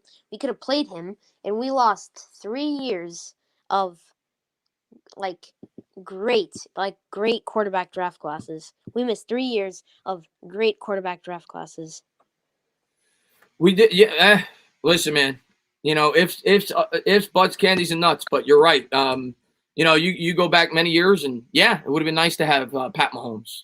Would have been nice to have one of these guys on the football team. But Pat Mahomes, like you said at the top of the conversation, Pat Mahomes might have not been Pat Mahomes on the New York Giants. Yeah. Might not have been. I mean, you look at the situation he had compared to what he would have had with the Giants. So, who knows? But yeah, you're right. It would have been nice to have one of those guys. Yeah, and then another thing, the whole David Tyree helmet catch thing. I'm not no Patriots fan, but I feel like people overshadowed that Tom Brady was playing with a broken ankle. Wait. You think Tom Brady was playing? He was playing with a broken ankle? He was playing with something down in his foot. I know Gronkowski had a broken ankle. Oh, Gronkowski wasn't around, I don't think. In the 2011 Super Bowl. Yeah, I think no. Something was wrong with his leg back in 2007. Well, the Giants beat the hell out of him in that game. Yeah, we came back. We did something. And then there's so much people that if this Matt guy comes out and, as you said, if he becomes the next Victor Cruz, and let's say off the start, DJ, slant, 3-step slant, throws it right to him. Very first play of the game, right out the gate. 3-step slant at 25-yard line. Catches it, beats out the defenders, running, touchdown. First game, out of the gate. What would your thoughts be of him? You talking about Jones? Yeah, and Mac guy. The guy's. Oh, Mac and Jones. Hey, I mean, I'd be excited. Of course. I'm still not going to say he's Victor Cruz, but but I'd be excited for sure, man. And hopefully we get to see that tomorrow. Hopefully the first play of the game, Mac takes it 75 yards to the house, and the Giants go up 6-0, man. That'd be great. Damn, would that show me a spark? I'd be happy for something for once in this whole I just want to say it's getting late, and I'm not going to get everybody that's on the quay because I got to get some sleep. But I just want to say thank you so much, man, for coming on. It was a fun conversation. Oh, you're really knowledgeable. You seem like a great kid. And thank you for all the support on the channel. I really appreciate it. Yeah. Yeah. And also, if you're not subscribed, I mean, honestly, what are you doing right now? Just go subscribe. It's great. I appreciate. Listen, we got to subscribe to you. I need you to start a YouTube channel, my man. Okay. And also just one fun, quick little thing. What was I gonna say? Oh, you know what? I lost my train of thought, so I'm just not gonna waste my time sitting here saying to myself, "What did I say?" Well, I mean, what was I thinking? So yeah, just go subscribe, and also before I leave, #NoTank. #NoTank. Love it. Love it. Love it. MYG31 is back. Sorry I hung up on you before. I was trying to clean up the callers. What's up, buddy? I thought it was my fault, man, because I was saying I wasn't gonna. No, it was mine. I was trying to. Yeah, no, I was trying to clean up the callers underneath. What's up, buddy? You know what? I was gonna say. You know what I was gonna say first. We're gonna beat the Washington Redskins, and then we're gonna beat the Eagles, and then we're gonna beat the Bucks, and then we're gonna be on a 3-game winning streak, and after that, we're gonna roll. And then what's gonna happen after we go on these winning streak? Dave Gettleman keep his job, and then these Giants fans don't have to talk about get rid of Dave Gettleman, get rid of Daniel Jones. It's not happening. And also, we're not taking for Trevor Lawrence. The Jets will. So I know that for a fact. I got a question for you, MYG31. And I love you. What have you been drinking tonight? You there, MYG31? Nothing, man. I'm just chilling. Yeah, I'm MYG31. I hope you're right. I pray you're right. I hope the New York Giants win the next 3, the next 4, the next 5, next 6, the next 7. Yeah, but would they win? I don't know. I just want to be confident that the Giants will win, so we don't have to get rid of Dave Gettleman, because I'm hearing all these sources that we have to get rid of Dave Gettleman because he have not done a good job. Yeah, he have not done a good job in free agency. Yes, but this free agency, he has done a good job. Look at Cal Fracco. Look at listen. Look at James Bradbury. Listen. I just made a video on it yesterday. And some people are going to give more credit to the coaching staff. Some people are going to give more credit to this offseason was good. There's no doubt about it. So far, at least. Exactly. Maybe it'll look different at the end of the year, but so far this offseason was good. I don't have many complaints. If you want to nitpick, people can find some complaints, but overall, it was a strong offseason. You're not going to get a disagreement with me there. I just want to CD, man, thank you very much, man. He says, just letting you know, Chris, Rays beat the Rays beat the Trastros. There you go. I don't mean to start conflict with anyone. I just wanted to let you know I love the channel. By the way, man, keep up the great work. CD, man, I want to say thank you, man. And yeah, man, that's good. That's good to know, man. I'm a Met fan, CD. I can't stand the Yankees, and I know MYG31 is a Met fan as well. I would have been rooting my ass off for the New York Yankees against the Astros. So yeah. I am happy that the Astros got knocked out. I don't know if they've been knocked out, but I think they did. So I'm happy about that, and hopefully, we'll see what happens in the World Series. But that's good news there. But what's up, buddy? Yeah, like I was saying before, like with Daniel Jones, right? I said it in my, I think I said it like 2 videos ago. He has to learn how to scan the field. He has to learn how to use instinct as far as being a quarterback. Right now, I don't see that. I see him making the same mistakes. You can't blame him on the offensive line because they're very young. They will improve as time goes on, right? I mean, I know they struggled against Dallas, but, the reason why we put up 34 points against Dallas because Dallas defense is weak. And I've been saying that on my hate weeks. The Dallas defense is soft like baby tissues. And I was proven right. You know what I'm saying? Even though we could have won that game, I think what Jason Garrett could have done in those seconds in the fourth quarter, we could have run the football, chew up some clock, hit a field goal, and win the game. That's it. We could easily won last week. I mean, we went up against the bad. Yeah. For me to get a real assessment on Jones and the offense, I got to see them do it against the Eagles week 7. I got to see them do it against the Eagles week 7. Like this week, I think they're going to be able to move the ball. I think they'll put up points. Right. I got to see them do it against the Eagles. I think the Eagles have a pretty good defense. I'm not saying put up 30, but I need you to have a decent offense. I need you to move the chains. I need you to pick up first downs. I need you to put the ball in the end zone. So hopefully this week they keep building, and then against the Eagles you start to see them put forth a good effort. But yeah, I don't think we got to. I don't think we've gone up against a true test where we put up a good offensive effort so far this year. Right, but we've gone up against a good offense against the Cowboys, and look what we're going to face against Cleveland Browns in Week 14. They have a very good offense than the Cowboys too. So with the Eagles, they have a good defense, but the thing is, I want Daniel Jones to scan the field and progress. Even with the worst defense or good defense, they need to at least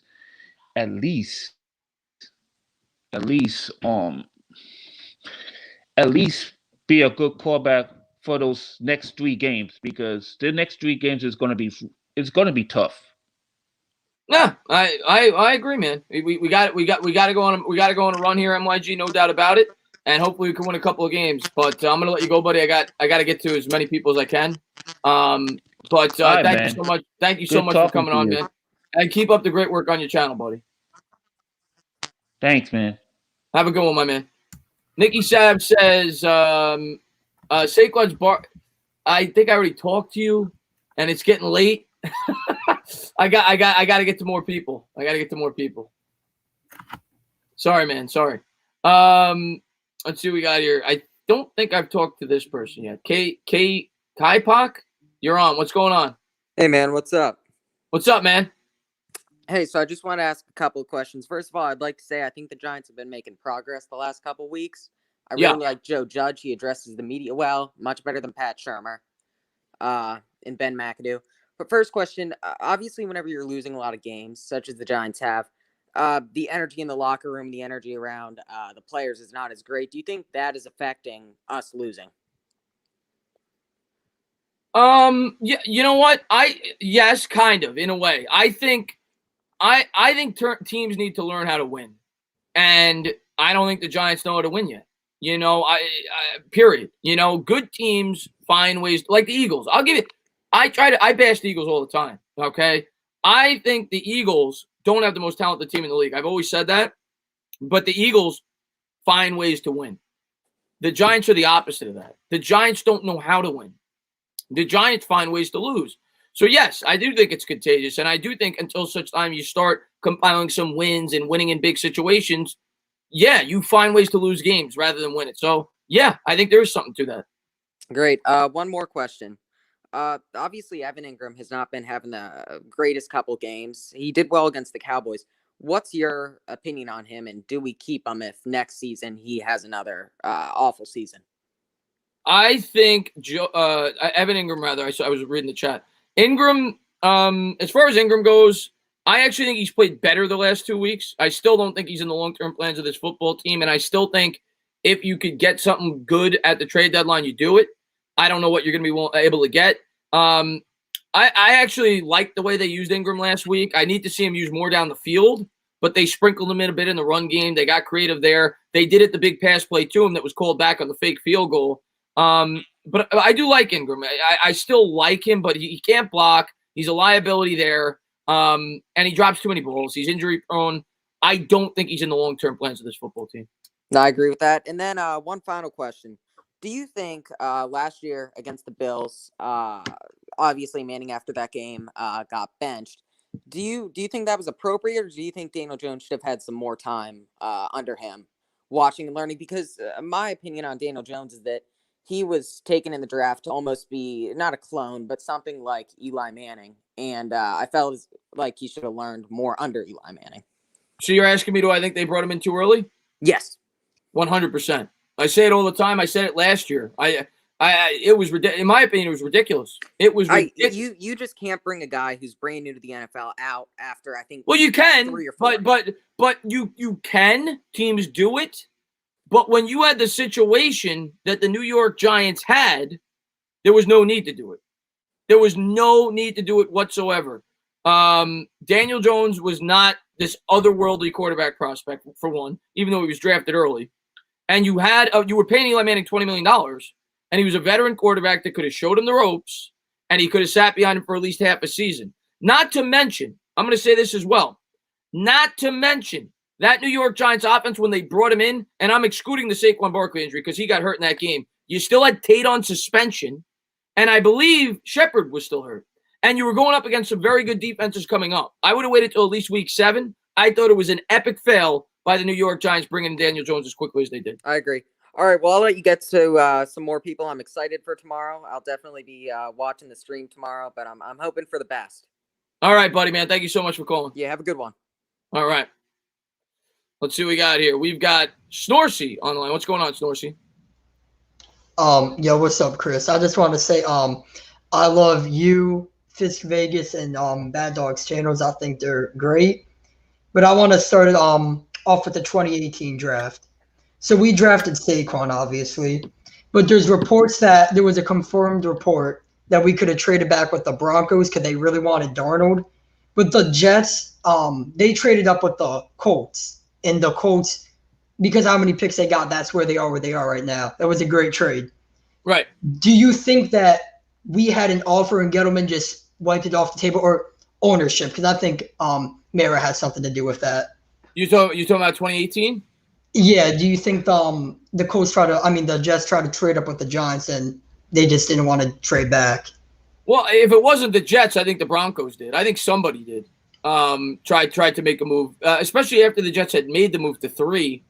I think that somebody tried to jump the Jets to get a quarterback. 100%. We'll never know. Rumors came out after the fact that they did, but yes, I do think somebody called. I do think that somebody tried to take that number 2 spot. I'm almost certain of it. Yes. All right. So Daniel Jones and Odell, we'll never know what they could have been, and especially next to Slayton. I think we knew we wanted a quarterback.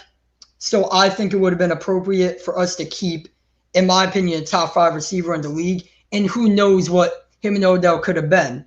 And maybe Odell, because he was complaining about Eli, maybe if we had a fresh arm at quarterback, maybe he would have stopped complaining and we could still have him right now. And Daniel Jones could be looking like, you never know, a top 15 quarterback right now. Maybe. I understand why fans were frustrated. I understand why fans are frustrated. I also understand why they made the trade. So I see both sides of it. And I think anybody who doesn't see both sides of it isn't being fair. I understand why they traded him, but I also understand why fans are upset and why they think what could have been had he been here with Daniel Jones. I see both sides of it, especially when you see this wide receiver core, how they've performed, how he doesn't have a number 1 weapon. There's no doubt about it. I see both sides of it. And, we'll never know. Do I think this team's winning, like going to the playoffs if Beckham's still there? No. But do I think Daniel Jones might look a lot better? Yeah. Okay. Another reason, the main reason why I think DJ's struggling is because that change of the offensive scheme after 1 year, it messes with rookie quarterbacks' heads, especially second years. So once we fired Shermer, I feel like we should have never fired him. I think we should have kept him for at least 1 more year. But if we did, I feel like we should have hired someone that brought in that West Coast offense. So Daniel Jones really would have never had to change up his game so much. So I think that really is holding him back right now. And another thing is people are saying Daniel Jones is really lacking this year because of the lack of weapons. We have like the same guys we had last year. So I think it has to be the scheme and the change of it. I don't think the scheme fits Daniel Jones as well as Shermer's scheme fits him, if that's what you're asking. I don't. And that's not really Garrett's fault, that he doesn't have a quarterback that fits his scheme. The Giants decided to hire Garrett. But I agree with that. I kind of didn't understand people who thought that this scheme, I'm excited about this scheme because I want to see him throw the ball down more the feet. But the thing is, we don't have the offensive line to support it either. We got to continue to say that, and we hope that they get better.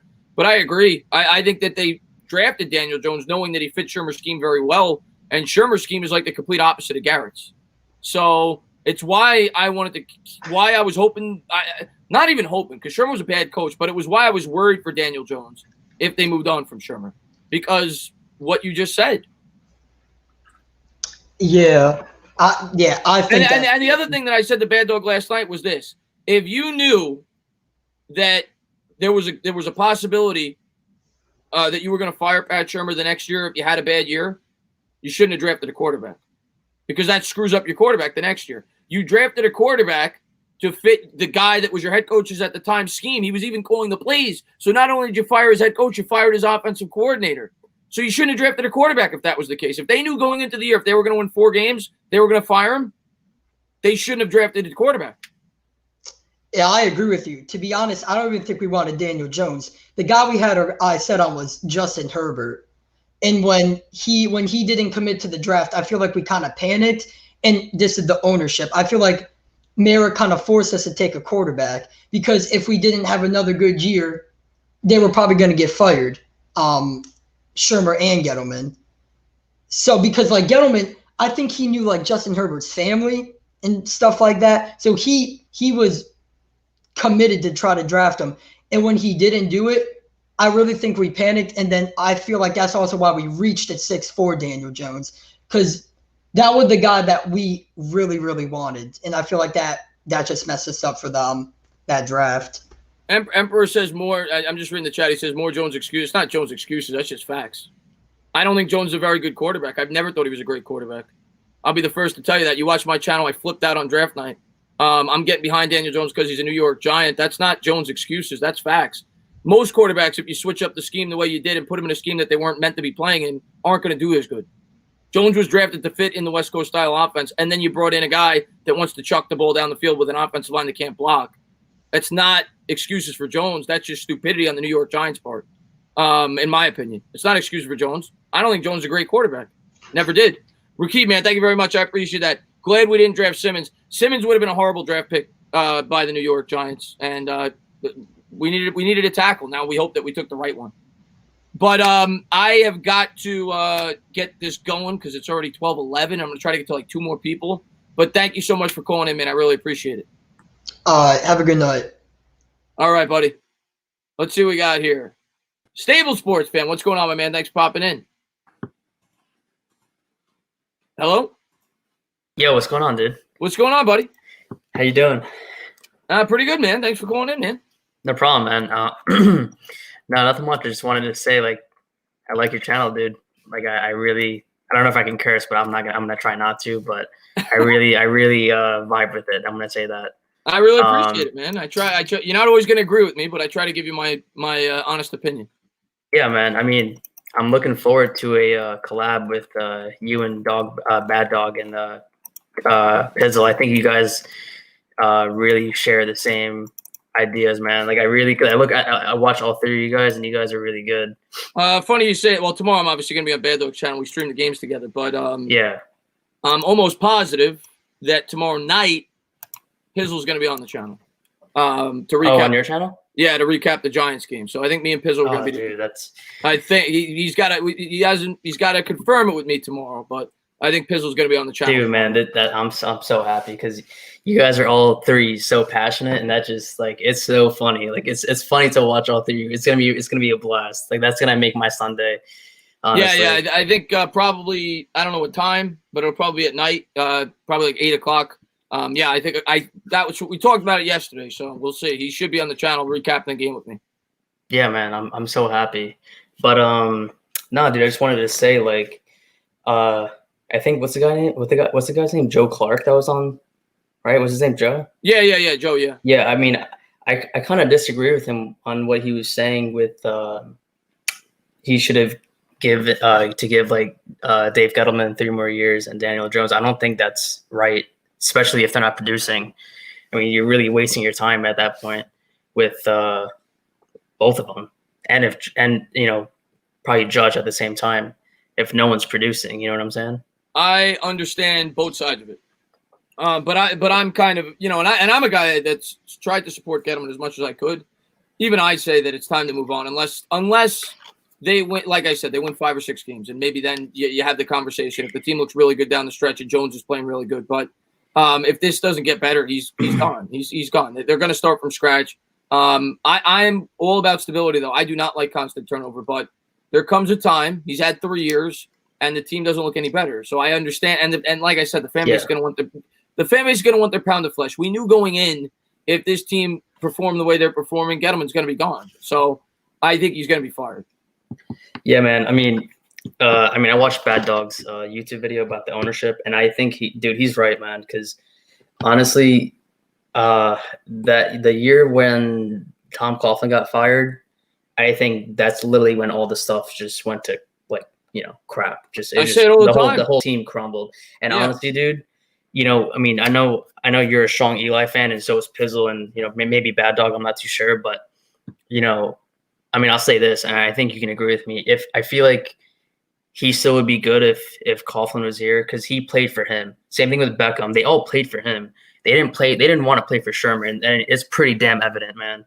They did not want to play for Shurmur at all. But when Coughlin left, everyone, the whole franchise just went to they were shocked, and I was shocked. I was like, God damn, how could they do that to this guy? Because he did nothing but he got 2 rings.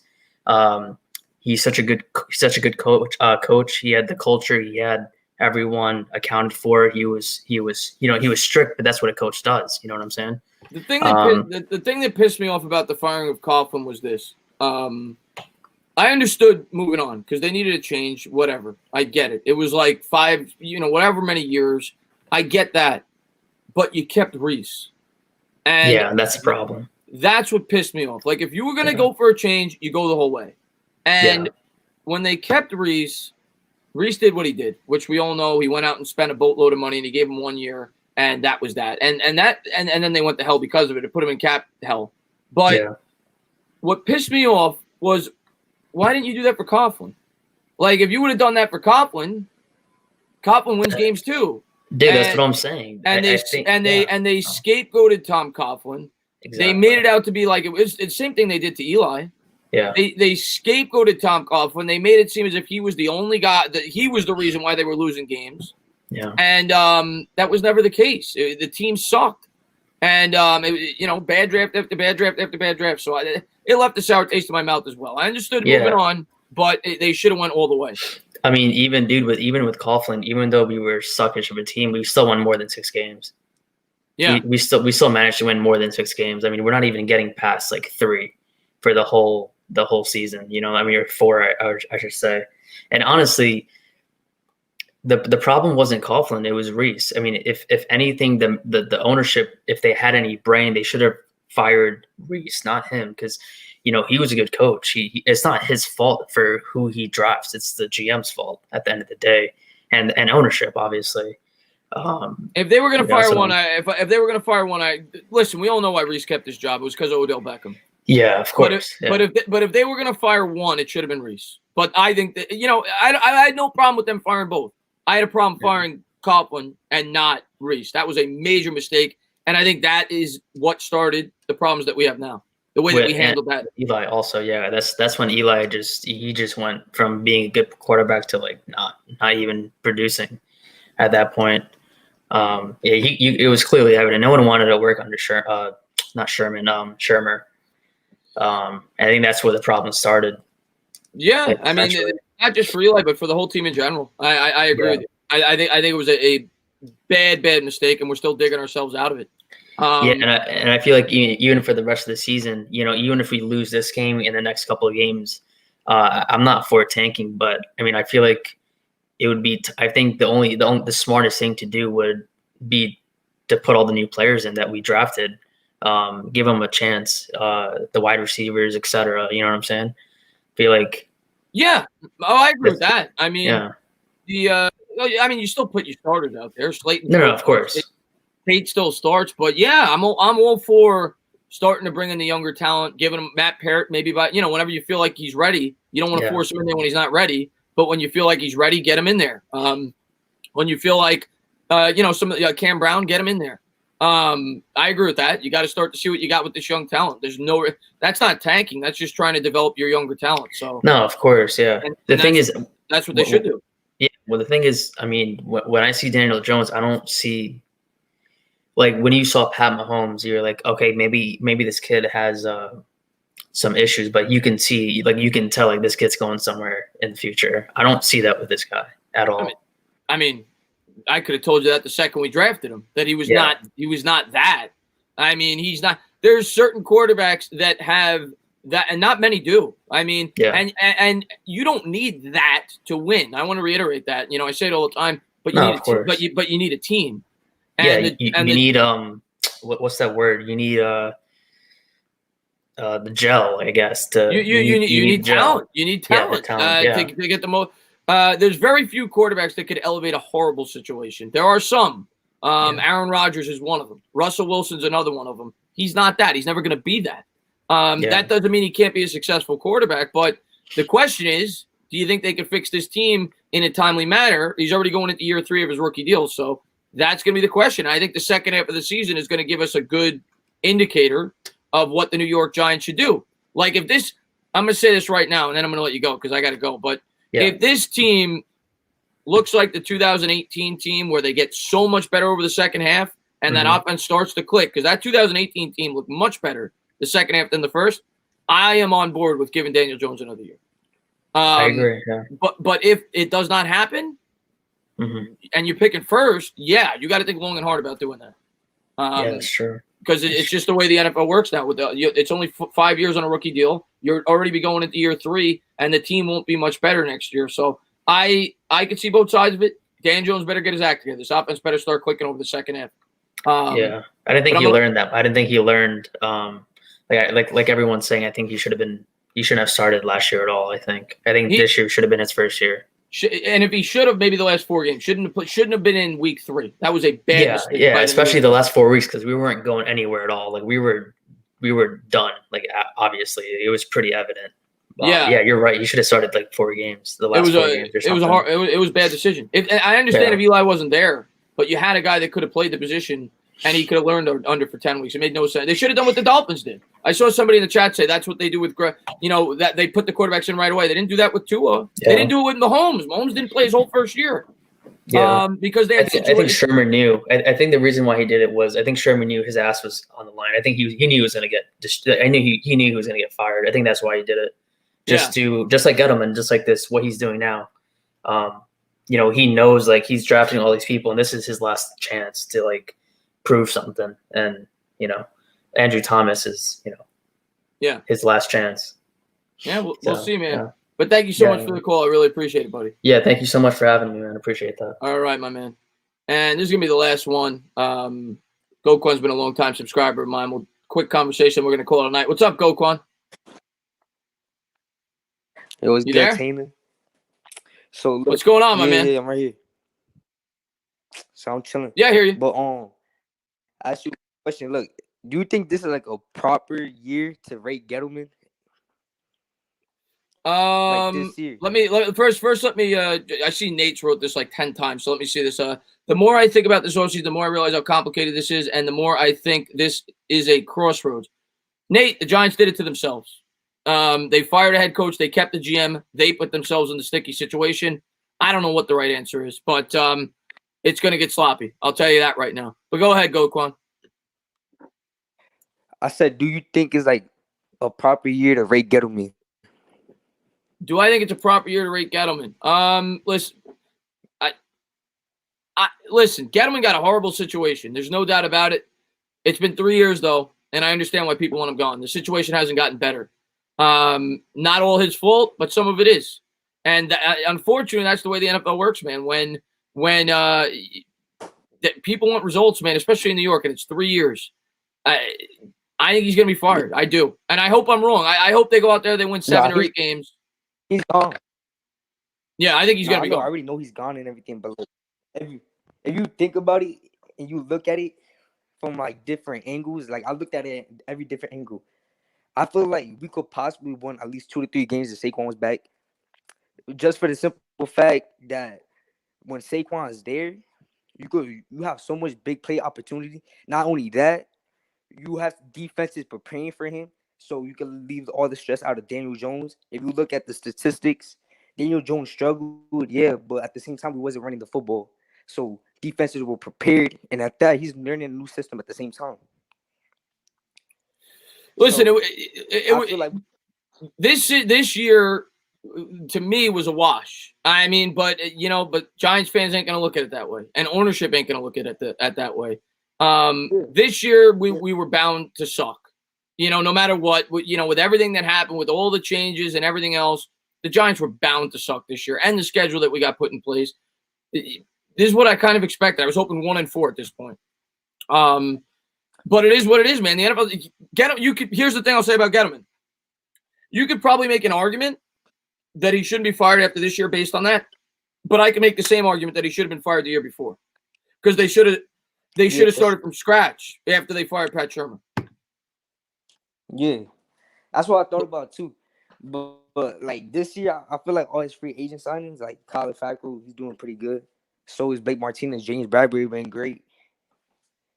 A lot of the stuff he did has been good. Besides, Andrew Thomas needs to get ready. He's a rookie. Xavier McKinney got hurt. The best player is hurt. He got bad luck this year, and I do think he had a good offseason. Now, some people are going to attribute that more to Judge, but regardless, whoever gets the credit, the Giants had a good offseason. But they were just such a bad spot that it's not resulting in wins when you couple the bad luck of the schedule and everything else. And the way that they drafted more long term than short term, which I agreed with, because they weren't in a situation to win anyway. So I just think it was a tough spot. I pretty much knew when they brought Gettleman back, this was going to be his last year. And I don't know if he's going to get fired, or I don't know if he's going to step down. But I'd be surprised if he's back. And Joseph, man, thank you very much. Just imagine if the Giants lose tomorrow. Holy shit. If the Giants lose tomorrow, Joseph Clark, it's going to be, I don't even know what I'm going to say. I know I'm going to have to deal with a lot of crazy people going nuts, and I completely understand it. They better win tomorrow. Go, Clark. Yeah, and look, a lot of the Daniel Jones haters, I don't think Daniel Jones is a good quarterback. Like I think he's like a below average right now. But a lot of people are like blaming it too much. I know if you think about it, your running back is hurt. You had no run game for 2 to 3 games till Dallas, and defenses are blitzing you. You have no time to possess. I seen he missed a lot of throws. Yeah, you can make that argument, but at the same time, his wide receivers wasn't getting open. That play calling, especially in the fourth quarter against the Cowboys, you can see the scheme. You see on the players, the wide receivers running the routes. No one was open. Then he had that what? People were blaming him because he threw across his body and missed. I think it was Deion Lewis. Yeah, I think it was Lewis. And and he at the same time he was getting pressured by what 4 different players, and he had to roll out to the pocket and throw across his body.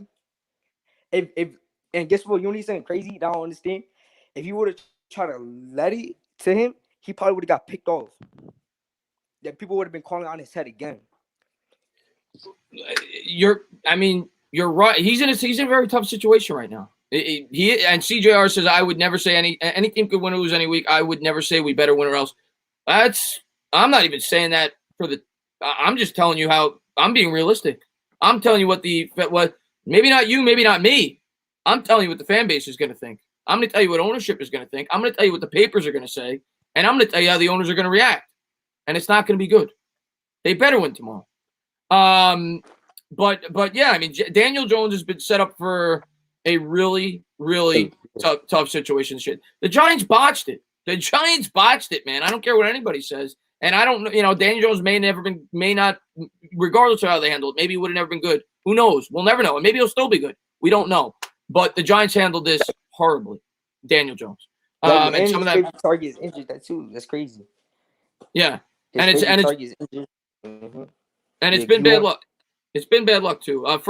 Funk says, "Are the coaches included in the salary cap?" I think I saw you ask that earlier. No, they're not. But yeah, man. I just hope it gets better, man. I hope we get a win tomorrow, and I hope that Daniel Jones gets some of the pressure off his back. That's all I can hope for. And that's it, man. I want to come on here. I want to be happy tomorrow. I want to be happy. Yeah, I think we win tomorrow. If we lose, I can't see us losing. I could, but I don't think we will. I think we're gonna get a win. Yeah, I think we're gonna get a win. I think we're gonna get a win. I don't even think the Redskins could even stay into the Cowboys, if you ask me. We'll see, man. I like your optimism, Goquan. I hope we get out with a win. Yeah, I hope. if we lose, I'll shut up. I'll shut up in the Discord. I'll leave the Discord for like a good 2 months. On God. No, I don't want you to. I mean, it's gonna be dirty though if we lose tomorrow. But a lot of people are gonna go crazy. So hopefully we don't. Hopefully we find a way to win, and hopefully we could go out there and we could get a win on Thursday against the Eagles. But Goquan, I got to get some sleep. I want to say thank you for coming on. Thank you for being a great supporter, and get some sleep, man. We got a game tomorrow. Word. Good looking. You too. All right, buddy, man. You have a great one. That was Goquan. He's been with me